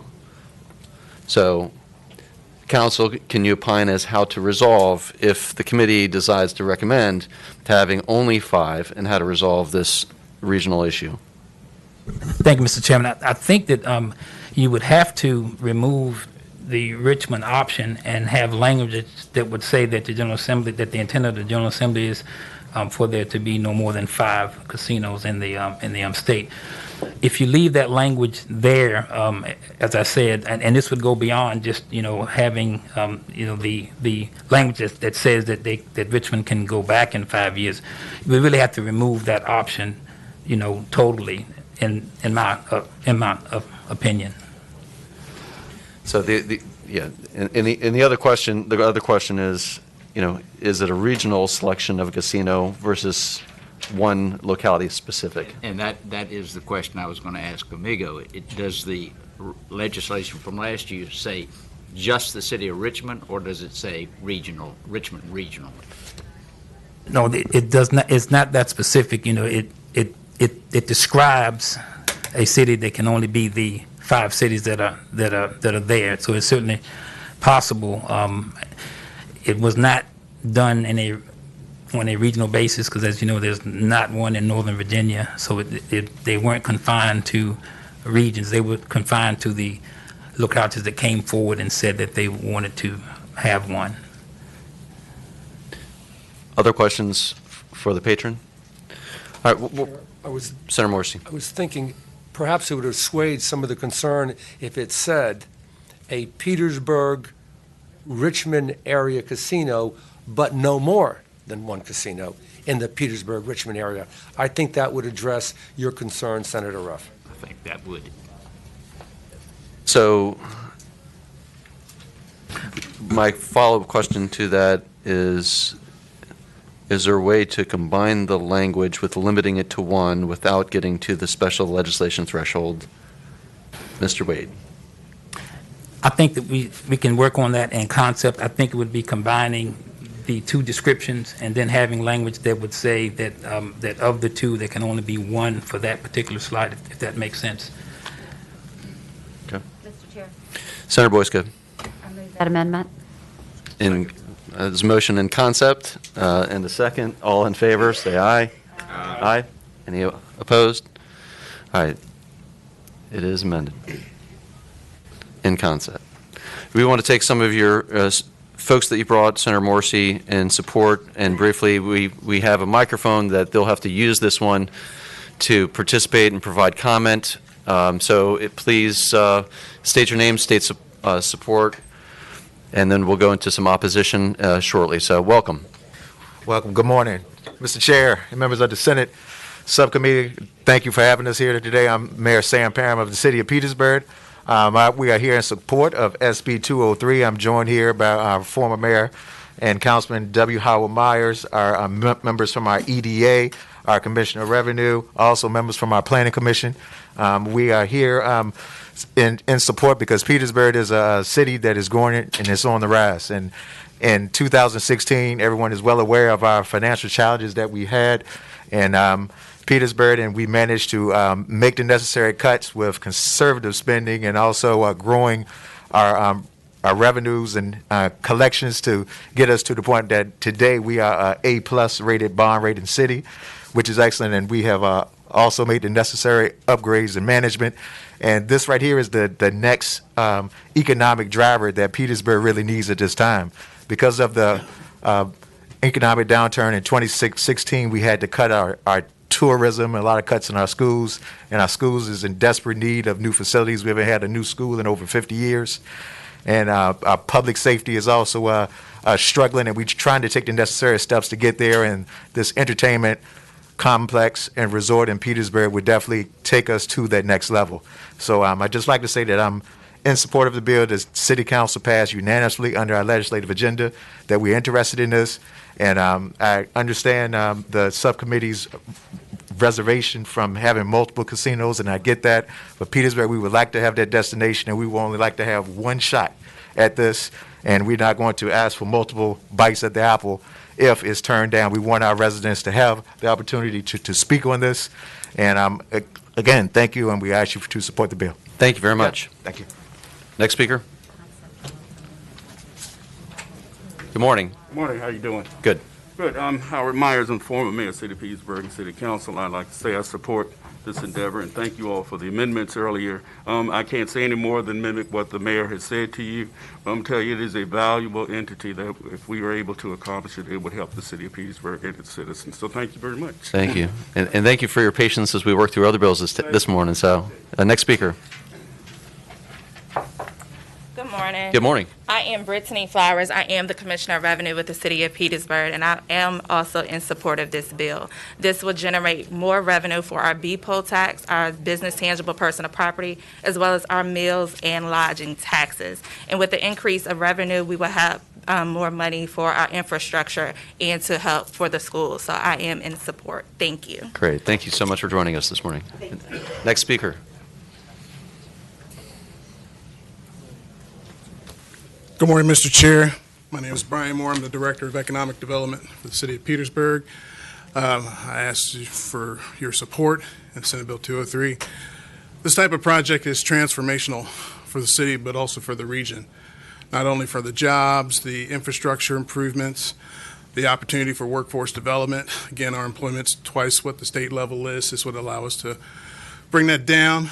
But again, it's going to be a great for the region, and we'd ask that you allow us to bring this to our people for a vote. Great. Thank you, sir. Thank you so much. Next speaker. Good morning, Mr. Chair. Good morning. Committee. I am Dr. Zoe Spencer, and I am here in my role of sociologist at Virginia State University and a Petersburg resident. I am also very much in support of the referendum. As everyone just said, it will bring economic development that is very much necessary in the city of Petersburg. Senator Morrissey spoke about the poverty rate. Petersburg's poverty rate is 27.2% against a poverty rate in Virginia of 10.7%. And if you look at the history of Petersburg has always thrived when there were multiple industries, first the textile industry and then the tobacco industry in Petersburg. And so I believe that this referendum will allow a casino to come to the city of Petersburg to provide the opportunity for employment, which will then generate tax base that will then generate all of the things, the economic and urban development that is necessary in Petersburg. So I definitely support the bill, and I am hopeful that you all will too. Thank you so much. Thank you. The next speaker. Mr. Chairman, my name is Richard Taylor. I'm the treasurer of the Petersburg Economic Development Authority. Mr. Packer and I are a team. All right. And we work together. He is the vice chairman of it. Okay. My only comment is to the members and to you is that this is all about hope and opportunity for the citizens of Petersburg. I've lived there for 78 years. And I'm still going strong and trying to make it a better place. So we appreciate the senator for introducing the bill, and we hope you'll support it. Thank you so much. Yes, sir. Good morning. My name is Michael Packer. I've been a resident of Petersburg for only 73 years. You got to work on that. A little shy there. Now retired, I also had the honor of being an employee of the city of Petersburg for 30 years. And I made my first presentation to a committee of this body in 1975, 47 years ago. And I appreciate the opportunity to speak again on behalf of the city today. Please allow me to talk about the math relating to potential location of casino in our city. Petersburg has a real estate tax of $1.35 per hundred. That's probably the highest tax rate in Virginia. Richmond's real estate tax is $1.20 per hundred. It has been estimated that approximately $30 million would be generated for a community where the casino is located. The city of Richmond would have experienced, if they had voted positively, an increase of revenue of approximately 3.8%. So their general fund would go up 3.8% if they get the casino in Richmond. Petersburg, with the location within its limits, would have experienced revenue increase of 40% total revenue to the local government. Okay. The proposed locations for both Richmond and Petersburg are both off Interstate 95, only 20 minutes apart. thereby causing the reasonable estimate of projected revenues to be equal. The impact, on the other hand, is substantially different. It is appropriate to think that the purpose of permitting a limited number of casinos in specific places in Virginia is for the express purpose of helping those communities that are experiencing the most fiscal stress. Petersburg is the poster child for the worst statistics measuring the quality of life in a community, including those for poverty, joblessness, health, housing conditions, and education. As an independent city, without the legal authority to expand its borders for more than 40 years, with the loss of the tobacco industries and its retail base, with the loss of population caused initially by white flight and followed by middle-class African-American flight, Petersburg should be first on the list for receiving the substantial financial benefits that the revenue of a casino would bring. Because of the way you have drafted the casino legislation, Petersburg's neighbors, Dinwiddie County, Prince George County, Chesterfield County, Colonial Heights, and Hopewell, as members of the same transportation district, will share in the new revenues generated by a casino located in Petersburg. I can distinctly remember a time when the chairman of the Senate Finance Committee and the chairman of the House Appropriations Committee of this General Assembly both were residents of the city of Petersburg. Clearly, Petersburg's exclusion for the initial list of cities approved for casino location demonstrates the significant erosion of Petersburg political influence here. For the reasons of doing what is right and not for what is politically expedient, I respectfully ask that you can affirmatively pass Senate Bill 203 to the full committee and give Petersburg a chance to join in the prosperity of many proud communities of this Commonwealth. Thank you so much. Oh, Great job to the dynamic duo here. Thank you. And just real quickly, as a friendly suggestion to council, if you were just to add language at the end of the bottom of the bill that says, however, if 5 of the casinos have been approved previously, then no additional referendum should be conducted. That would solve the problem of only having 5. Thank you. Thank you very much. Next speaker. Good morning. Good morning. Thomas Hairston. I am a resident of Petersburg, Virginia, and I sit on the Planning Commission. Prior to coming to Petersburg, I worked at Arista Records, Warner Brothers Records, for Rick Rubin and Clive Davis, L.A. Reid, so I know a little bit about entertainment.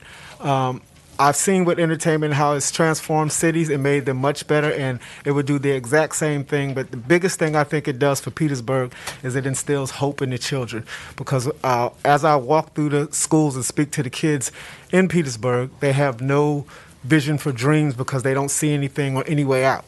The casino will provide jobs, education, better schools, and give the kids, afford the children of Petersburg hope. And that's why I'm in support of it. Thank you very much. Next speaker. Thank you. Good morning, Mr. Chair. Good morning. Honorable Senators of the subcommittee. I'm here in support of Senate Bill 203. The reason why I support Senate Bill 203 is not only am I a member of the Planning Commission, but I'm also a longtime member of the city of Petersburg. Petersburg is a city that is rising. We are on a fast lane of momentum. When things come before us on the Planning Commission, we are gung-ho to get it done because we believe in Petersburg and we believe that everybody should have a right of hope and prosperity. As the speakers before me said, the schools are defunct. They are not technological savvy. It's been 50 years, as they said, since the school was built, and it's time that Petersburg finally gets a piece of the pie. Everybody always goes around Petersburg because they say, oh, we have all these problems. But Petersburg is like every other locality. Nobody's perfect. But I believe that this casino bill, with the leadership that Petersburg has in place, with our city council, our different commissions, our EDA board, planning commission, we can get this done. We can put Petersburg back on the map. And Petersburg can be a destination city with a true entertainment venue. So I urge as you all take your vote to allow Petersburg to move forward and let the citizens of Petersburg vote on a referendum so Petersburg can be that Central Virginia tourist destination. Thank you so much for coming, and I appreciate it. And I think the subcommittee has heard a good deal of passion coming from those who serve within Petersburg, which is fantastic. I do want to invite those who are in opposition to also come up and express opposition or concern or items that which the committee should consider. Good morning.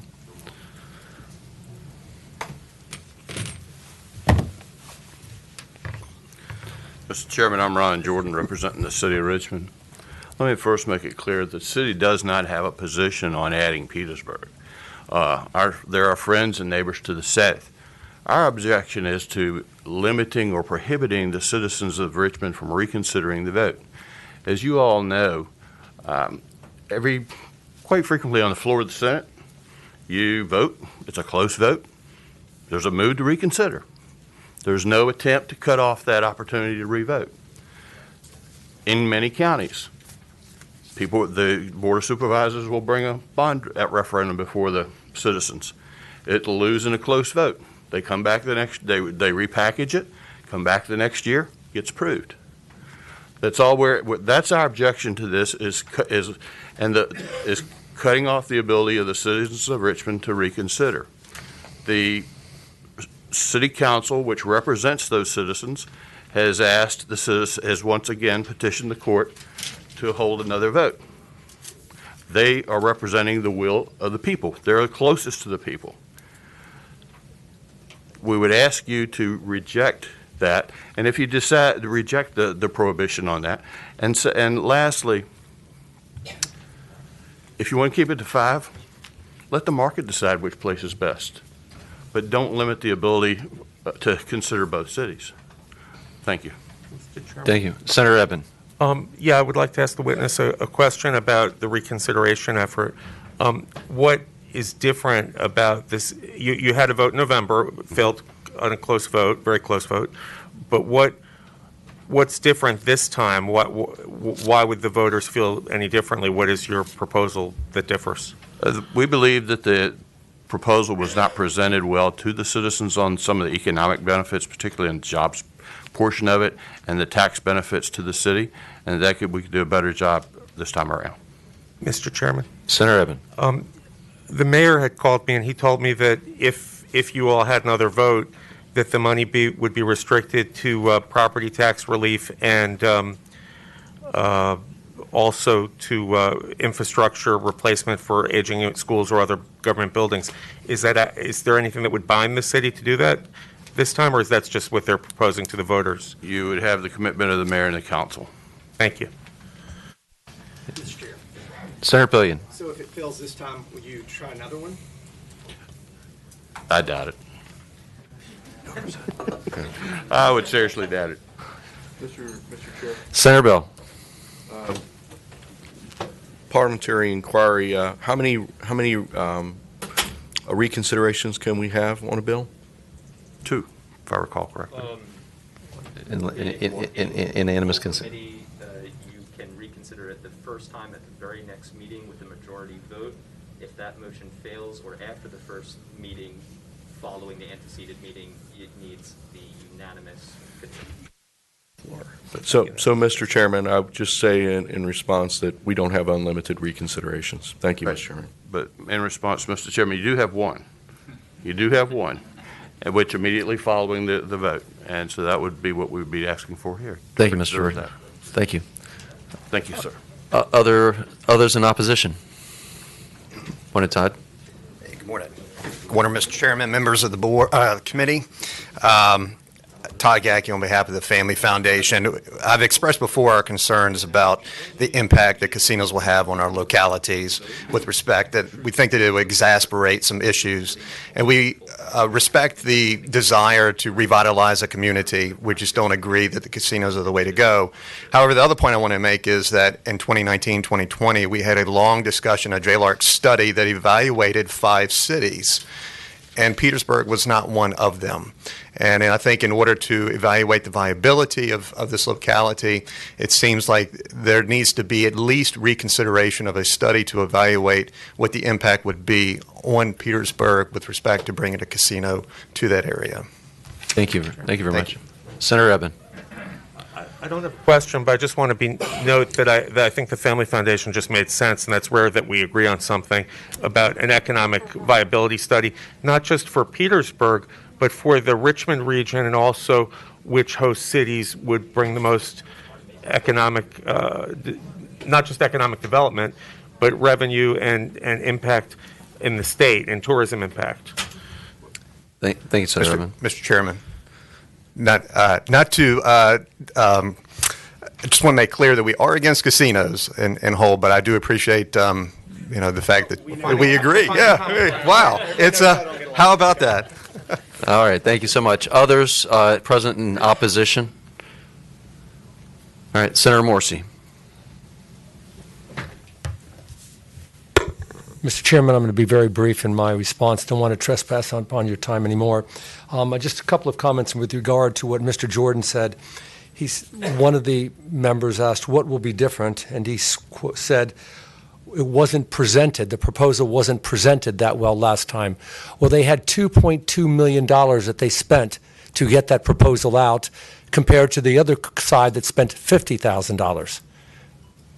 So they had enough time, effort, and money to get that out. Secondly, with regard to his giving a suggestion that all bodies can reconsider things, the closest apple to apple would be a meal tax. And we have passed legislation that says if a county or a city has a meal tax referendum and it fails, you can't hold another one for 5 years. So just as we wouldn't want to hold a re-election if you lost by one vote or 10 or 15, same thing applies here. And by the way, it was 3%. It was 1,500 people that said no. So with that, I'm going to say this. I don't want to sound like a cheerleader, but I love Petersburg. And it's a very determined, steely determined city, beautiful architecture, eateries. If you haven't had a chance, go down there and see it. This is transformational for that city. I'd ask that the body support it. Thank you very much. Thank you for your question from the committee to the patron. Senator Kiggins. I just had a quick comment, not really a question, but I think this is just a good example in listening to the pros and cons. But, when a community comes together and they want to enact change, and I think that's our job, as representatives and as legislators. And so I appreciate the work that you did, and I appreciate especially those of you from the community. So, good for you guys for getting out there and using your voices and letting us know, what's important and why you guys think you're the best locality and why this should be something that we approve for you all. So I just appreciate you guys using your voices. Thank you. Thank you. Other comments, questions for the patron? This is a motion to report as amended. All in favor, say aye. Aye. Aye. All opposed? Motion carries. See, next up we have Can I just ask a technical question about the bill we just passed? I apologize. Senator Eben. For council, I know it was amended before I left the room, but the way this was left, Richmond could hold a referendum in 5 years if Petersburg doesn't have a casino by then? Correct. What if there's nothing to prevent them both from holding it that same year? Is there, or is that prevented the way it's rewritten, or will it be? If Petersburg decided to delay the referendum, theoretically, there would be a potential future conflict. But I think that's something that, right now, we have an amendment in concept that council's got to work out to bring Okay, so that'll be addressed before full. All right, do we have, I'm sorry, Senator Bell, do you want to, since you're back, I believe we still have Senate Bill 394 and 462. I'm going to go ahead and just do it in order. I'll do 394 first. Okay. This is another of the charitable gaming recommendations. And this one actually tries to, we've had some issues that we came up in our investigations about charitable gamings. Many facilities, many charities have to rent other facilities to hold their charitable gaming events. And there was concern about fair rent from landlords and transparency there. So this bill tries to put that in there. If you lines 57 basically just defines charitable gaming in good regard to the landlord language in the code. And then further into the bill, looking for that 199. Yeah, we go into where we actually require the department. Again, understanding this department's probably going to change if the body were to, based on a study, decide to put this somewhere else. But for now, it would be at the VDAX, the department it's at now. With some of this obviously being done by the new coordinator position if that were to pass. But this looks at developing regulations that requires landlords to be listed. Again, this is a transparency issue. If you are a landlord to charitable gaming, we want it to be known and open to the public. So it's a transparency issue. And then if you go to the next area where it clarifies, and this is another very important point, is it actually makes it that they can hold tournaments. Charitable gaming can hold tournaments of Texas Hold'em, but not individual cash games.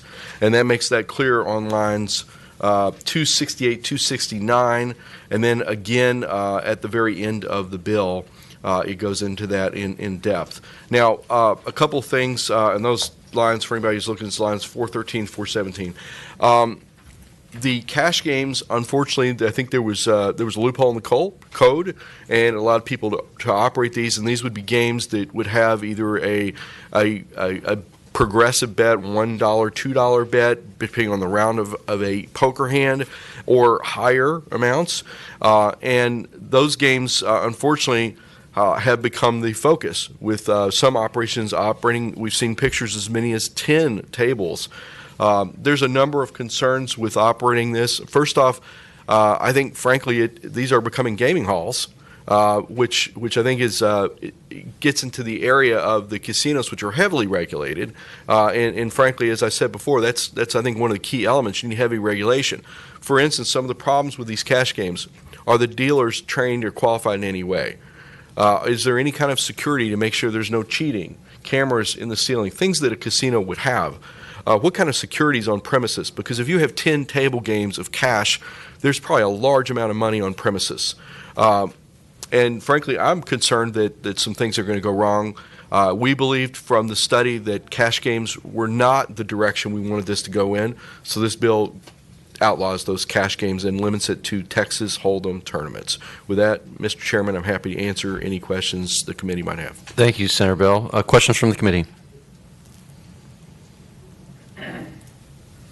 All right. I see Mr. Albo has propped himself back up into position. Mr. Albo, you have some. You've provided testimony to the subcommittee already on the subject. Are there clarifying amendments or other issues you want to address? This is the one where I wanted to address our opposition to requiring no cash games because of the reason that you just can't make the numbers work when you have just a tournament, for the reasons I stated before.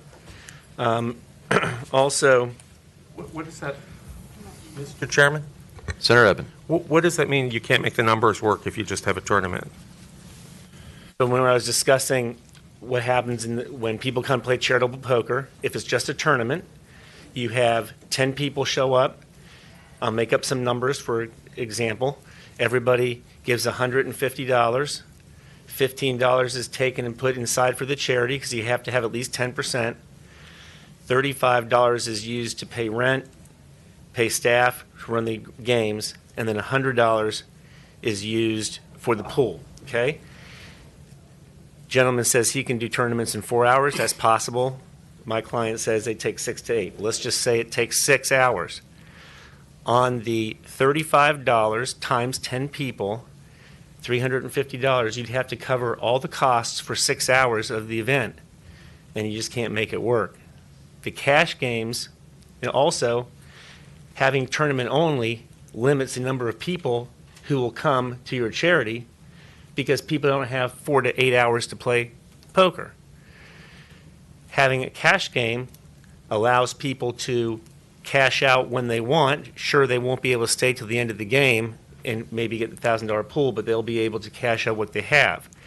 That fact increases visitation dramatically, and then more people they can use, they can make the games run profitably. So the problem you got is, I guess if I was still a legislator, I might try to think of a compromise where you would have cash games, but you would limit the amount people could possibly do cash games if that's where you're going. But if you vote for a ban on cash games completely, there won't, in my opinion, there won't be any poker going on, any profitable or viable charitable poker. The other thing, Senator Bell, I think we discussed this before.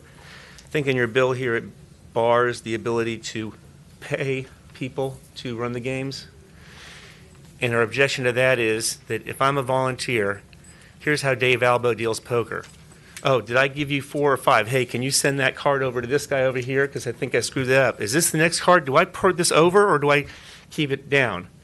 And when you're talking about $1,000 at a table, you need to have professionals and people who are trained to do the games right. So the charities would like to continue the ability to be able to pay people to be able to operate the game. Thank you. Senator Bell?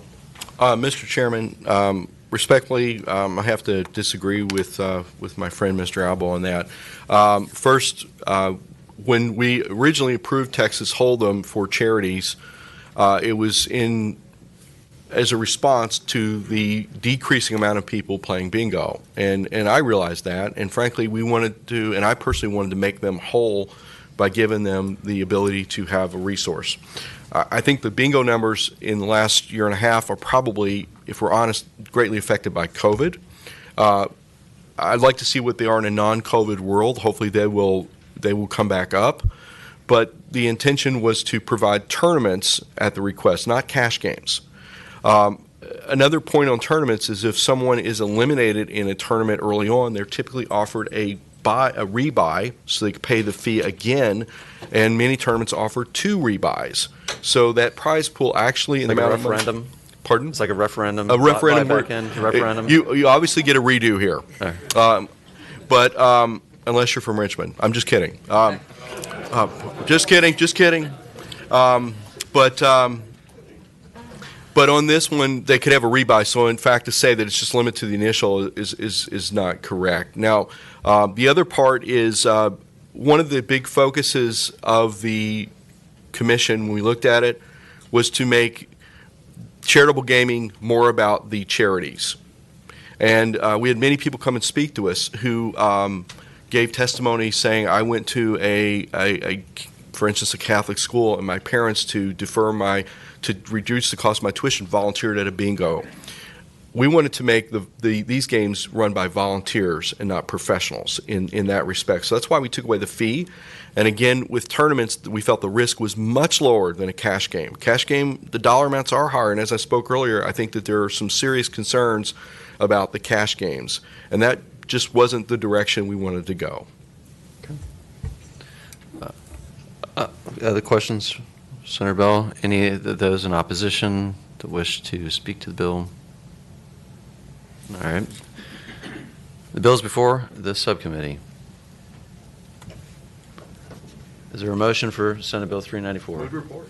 Is there a motion? Is there a second? Second. It's a motion and a second. All in favor say aye.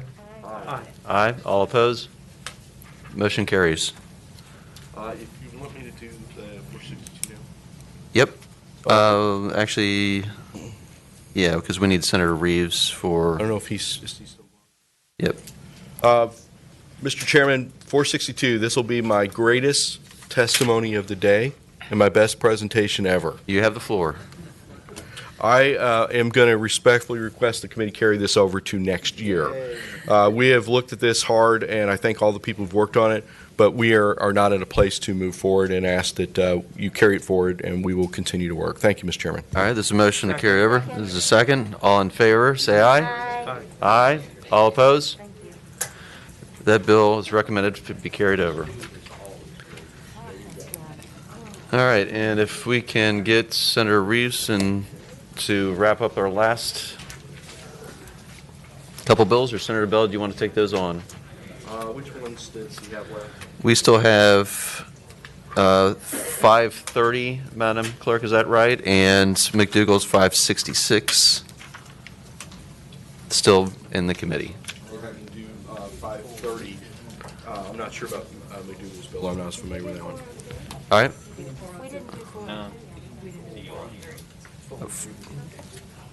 403 still on our docket as well, Madam Clerk.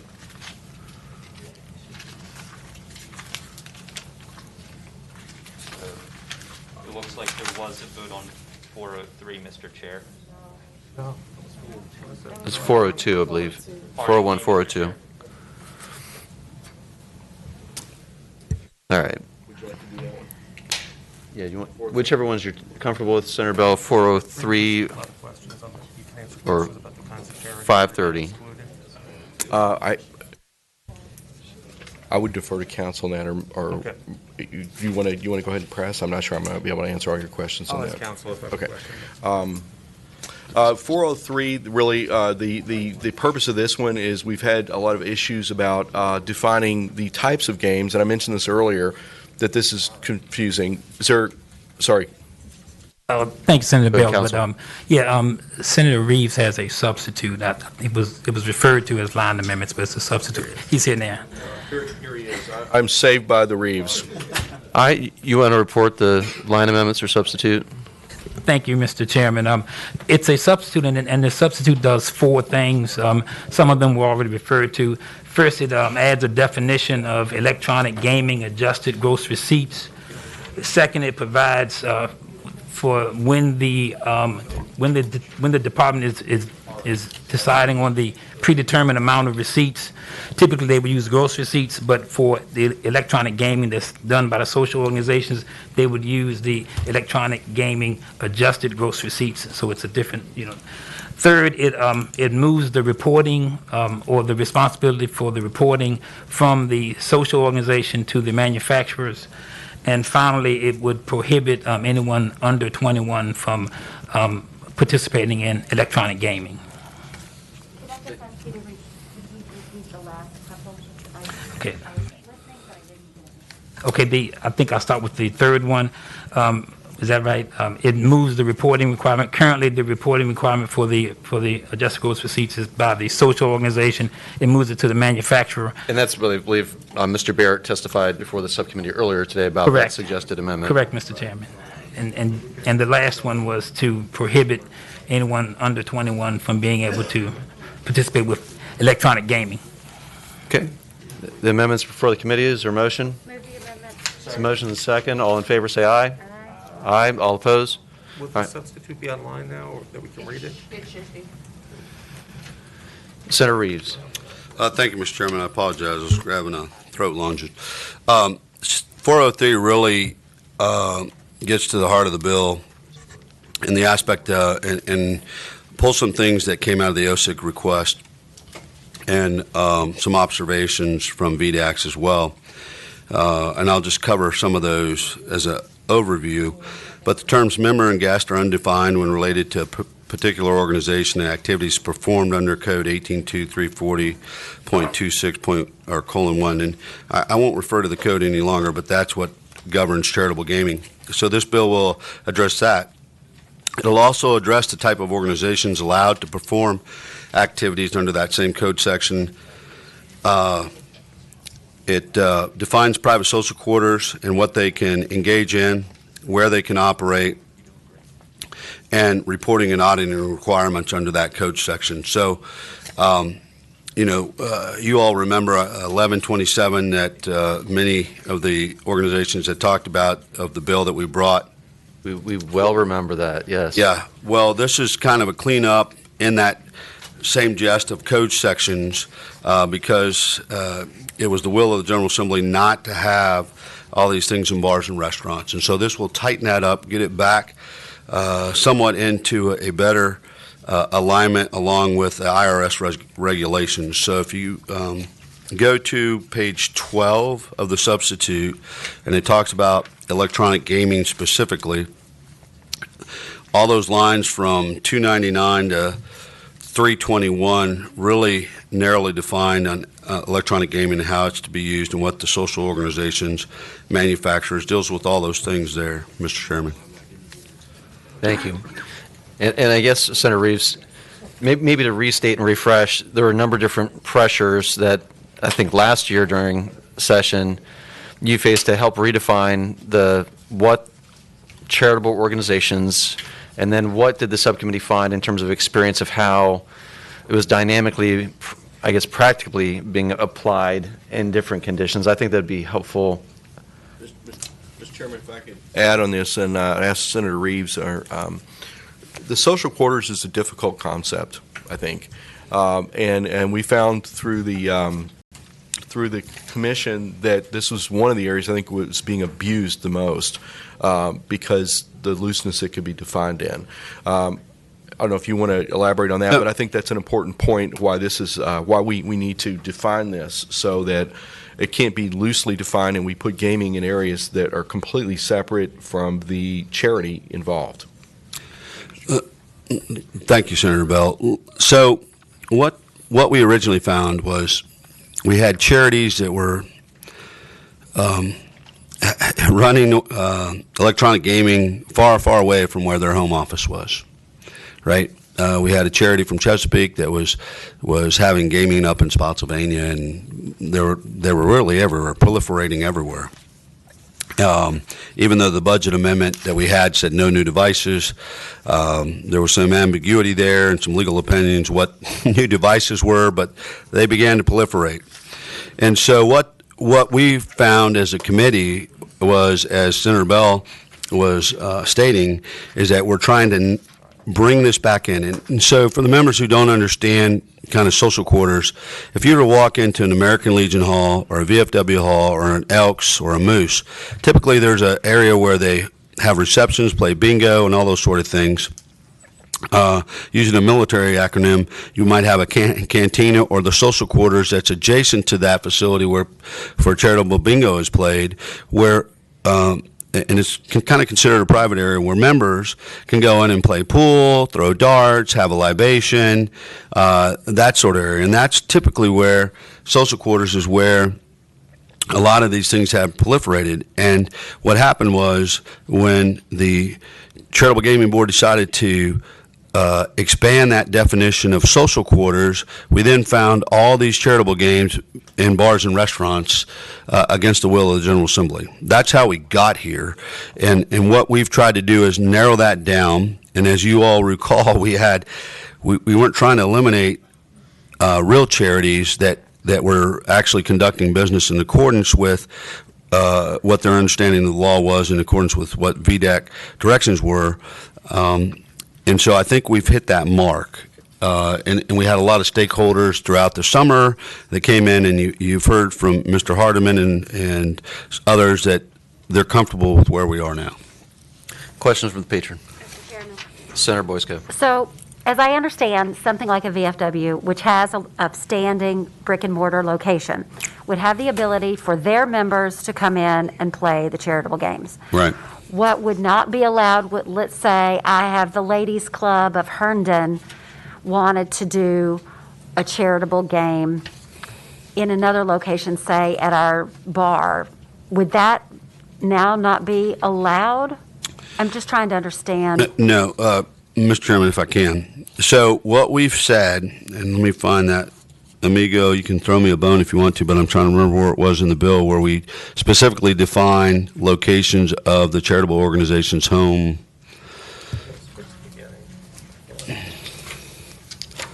Let's see if I can find it. Or Ashley, you might remember. It's somewhere in here. Mr. Chairman and Senator Reeves, I believe you're looking for the language in subsection A on line 300 through 304, discussing social quarters at the organization's primary location. Yeah, that's it. Senator Boysko, if you'll go to 300 to 304, the department may issue a permit to a social organization to conduct electronic gaming within the social quarters at the organization's primary location. Because what was happening we were getting, like I said, organizations whose primary location was Chesapeake, yet they're running charitable games in a bar and restaurant in my district. So that's going to tighten that up. Other questions of the patron? Senator Eben. Yeah, is this the bill that also limits which organizations can have the charitable gaming? It refers to different IRS code sections. Mr. Chairman, Senator Eben, it does, and we didn't change any of that code section. Only the italicized is what's been changed. So that is already in. If you go to page 4, it'll list all those organizations, like 90 through, it keeps going. Well, I've heard from, I believe it was a college or two, and I don't know why they are into gaming to support their mission, that one of the bills would prevent them from doing what they're doing now. And I don't know if that was your intent, because I thought we wanted to just keep it like Elks Club, Moose Club, VFW halls, that sort of thing. But maybe council could let us know if we're changing at all who can game.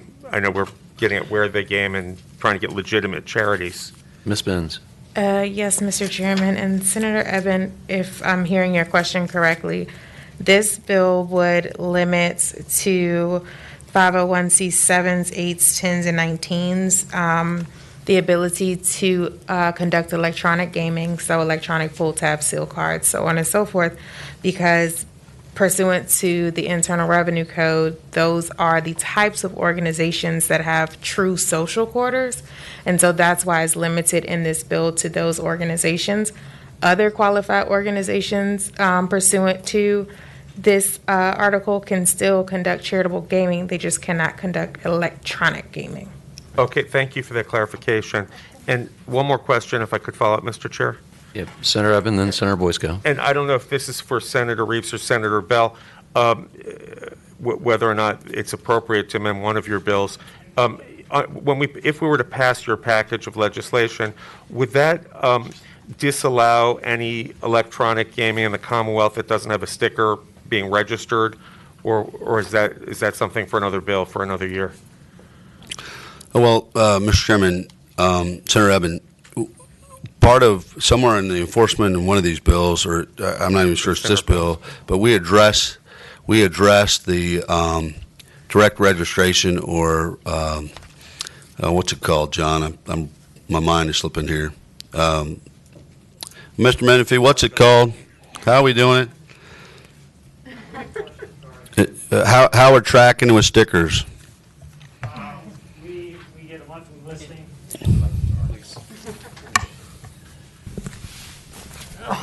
Mr. Chairman, Mike Menifee with the Department of Agriculture and Consumer Services.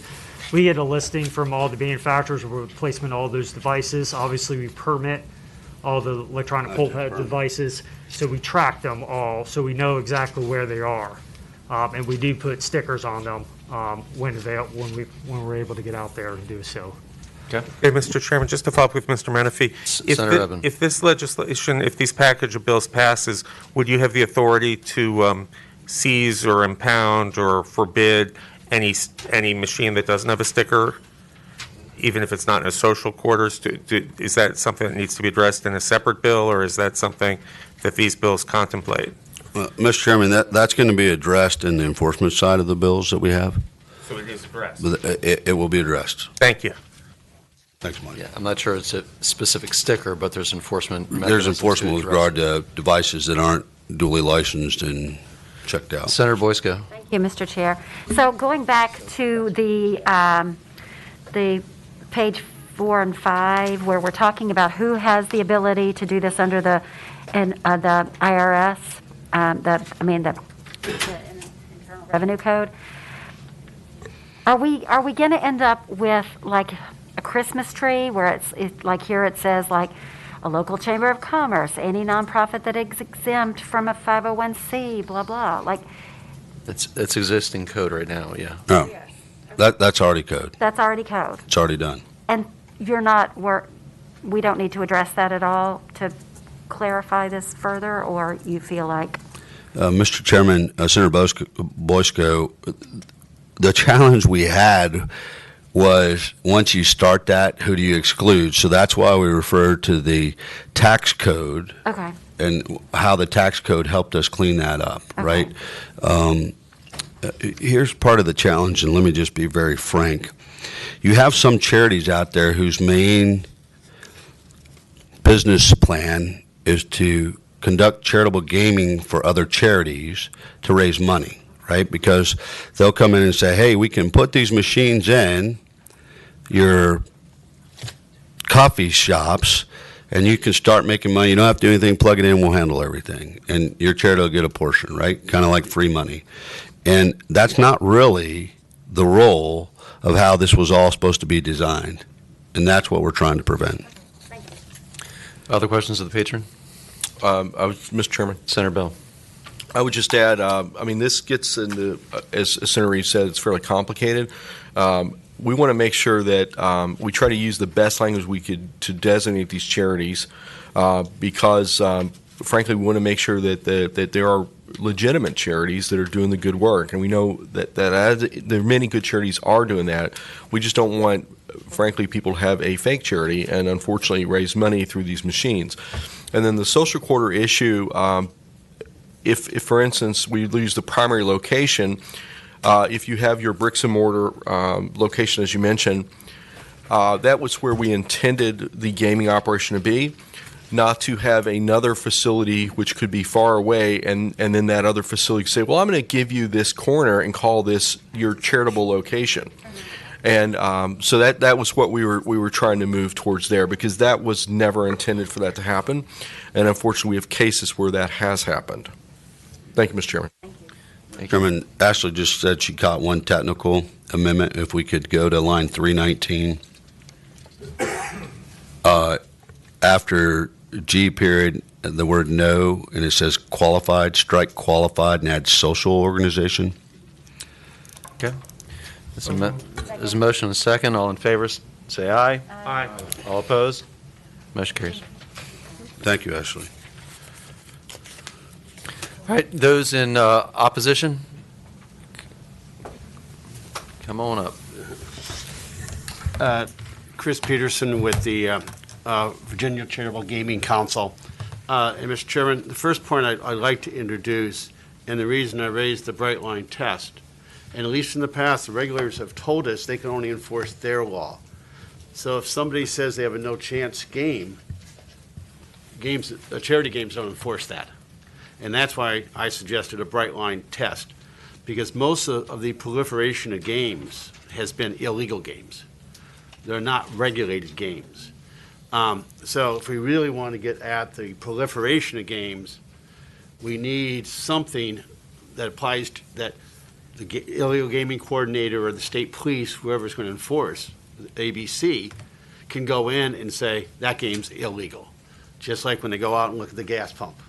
It's not a sticker, they know you got a liquor bottle without a sticker on it, you know it's moonshine.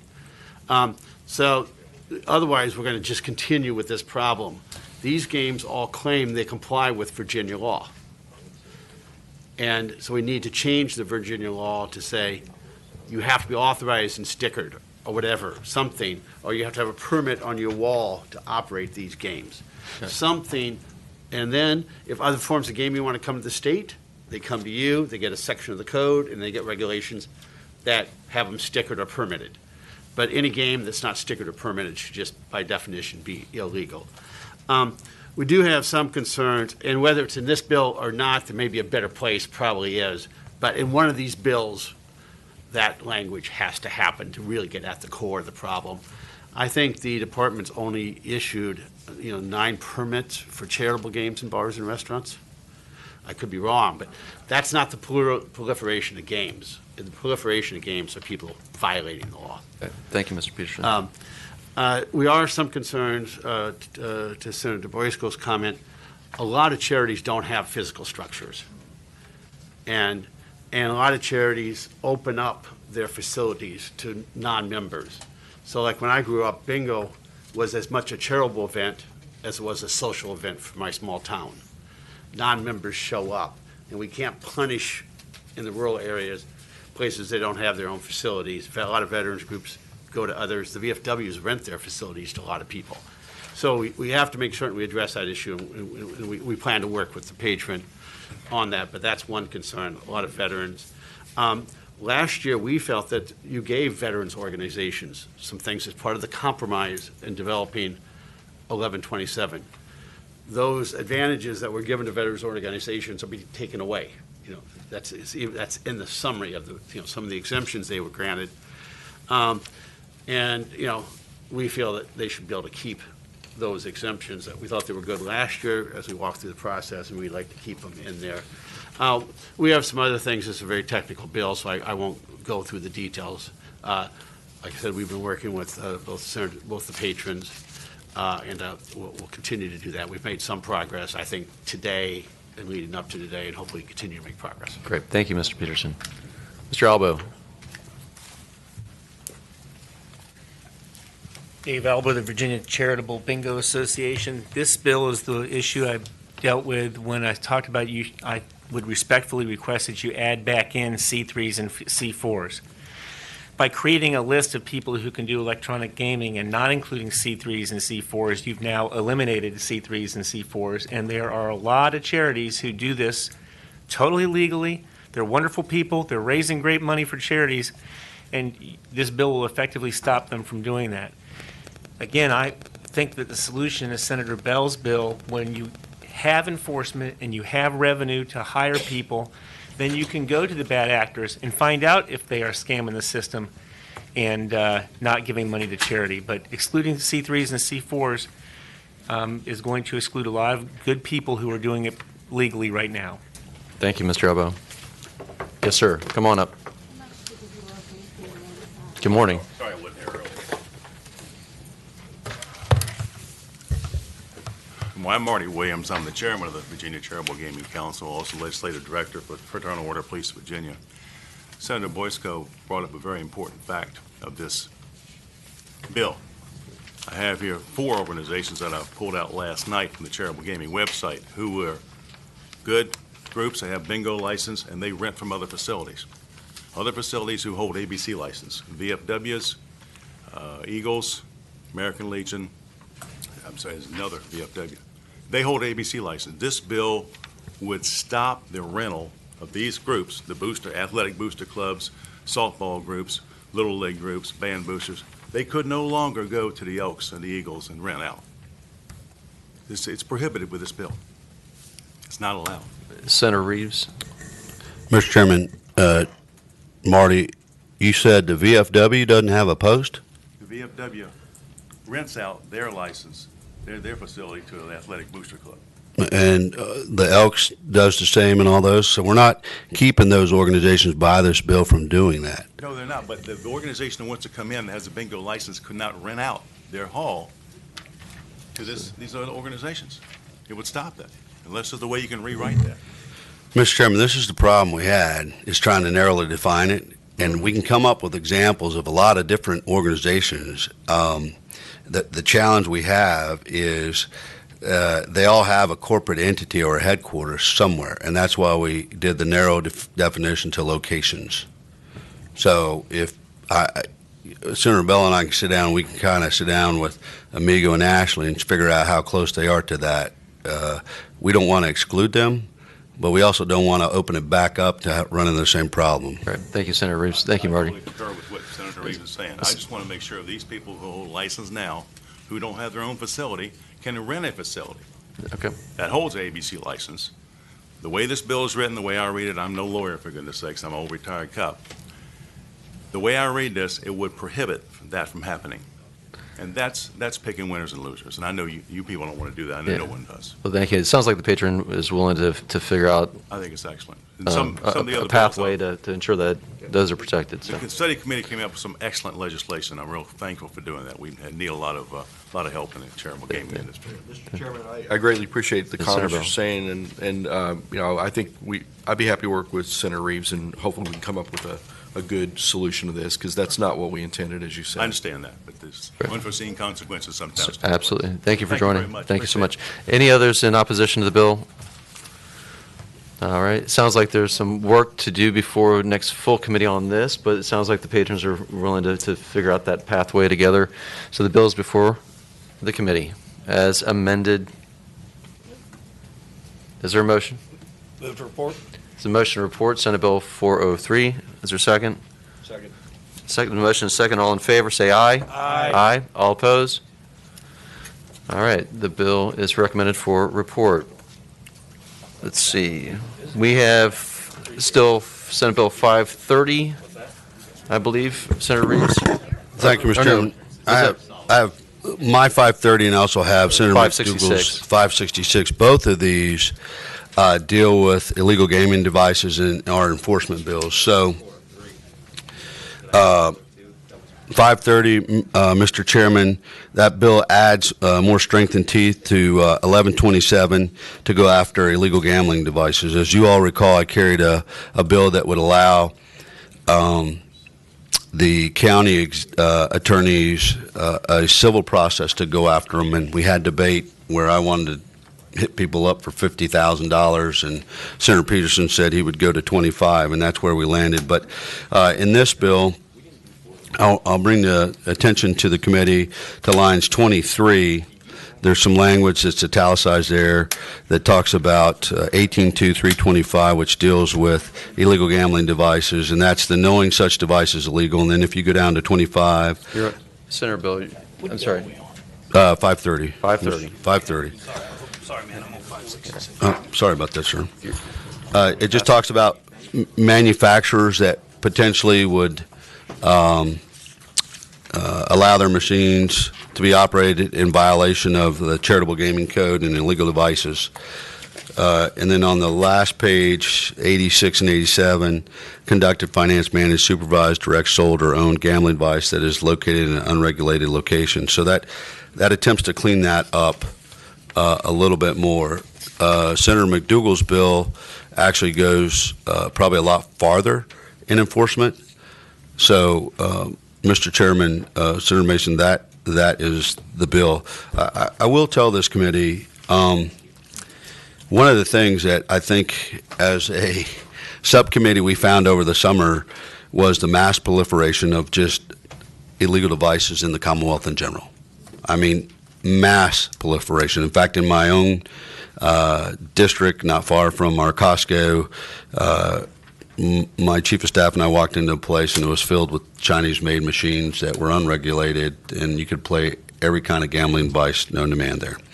And our Commonwealth attorney was desperately seeking some legislative changes so they could actually walk in and enforce the bills because they were kind of hamstrung. So our code section with enforcing illegal gambling, you've heard throughout the testimony here, hasn't been sufficient. So 530 attempts to address some of that to give more teeth to prosecutors for the ability to go after some of these illegal devices. Questions for Senator Reeves on Senate Bill 530? Mr. Chair? We heard from some testimony and some questions from people earlier on the last bill on charitable gaming about the illegal games. Do you feel like this bill will address those and prevent any further so-called charitable games that are not licensed? Does this give enough teeth to that? Mr. Chair, Senator Boysko, I think that's going to help, but it's not a cure-all. There's a slew of lobbyists sitting behind me that are worried about their section of the gambling industry, whether that be casino, whether that be HHR, whether that be charitable gaming, and it's prevalent for everything that every one of these folks behind me are worried about. So do I think it's all-encompassing? No. Are we going to probably have to do a little more work? Absolutely. Are we going to have to give more money for enforcement? Yes. And so I think that will come on the reorg to set up the Virginia Gaming Commission as the overall umbrella to help manage lottery, VDAC, HHR, sports betting, casinos, all those things, because we don't have one entity that does it all. And so we've had discussions in the subcommittee about how do we address that, but I don't think we're quite there yet. Further questions from the committee for Senator Reeves? All right. Mr. Chairman, we're ready for testimony from the public. Thank you, Senator Mason. Those in opposition? Those in support? All right, I get thumbs ups. That's a great way to go this morning. So the bill is before. Move to report. There's a motion to report and second. All in favor, say aye. Aye. All opposed? Motion carries. Mr. Chairman, the last bill will be Senator McDougal's bill, and that's Senate Bill 566. And to address Senator Boysko's question a little bit more, I think Senator McDougal's bill goes a little bit farther. It encompasses a lot of what I have in my bill, but we didn't want to roll the two in until we can kind of hash this out and work a little bit more on it. And I think we can do that before we get to the full committee. But if you'll bring your attention to lines 36 and 37, it specifically addresses violated any provision of law related to charitable gaming pursuant to Article 1.1:1 in the charitable gaming or the illegal gaming code section. So that helps that. Lines 66 through 67. It addresses the italicized and no charitable games or funds from charitable gaming operations shall be seized. So they're not going to seize the funds from illegal devices because we know those have to go. Some of those might, until they work that out, will have to be go to those charities. And then it still has the same language of perjury.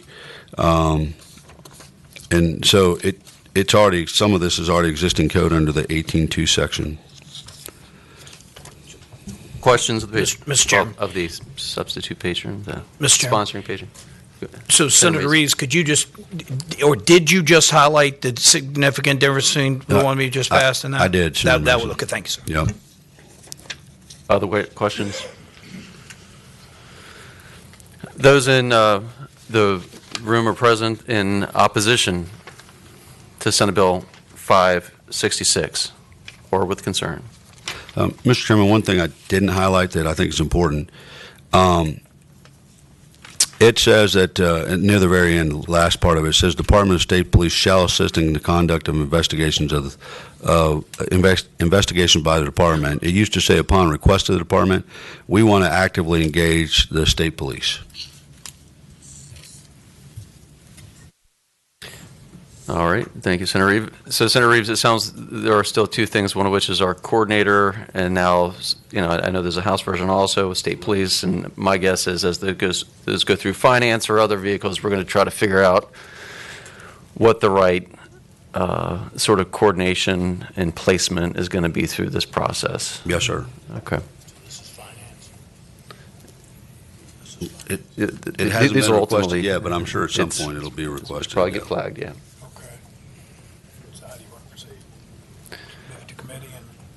Bill, we'll recommend for a report, if that's the will of this subcommittee. Second. There's a motion by Second. Monty, and the second by Eben Bell. There's a new senator at the table called Eben Bell. All in favor, say aye. Aye. Aye. All opposed? Aye, the motion carries. Thank you, Mr. Chairman, members of the committee, and for all the hard work. Yeah, thank you. And Madam Clerk, we are completed through our docket that we've tracked so far? Yes, Mr. Chairman. All right. The committee will rise.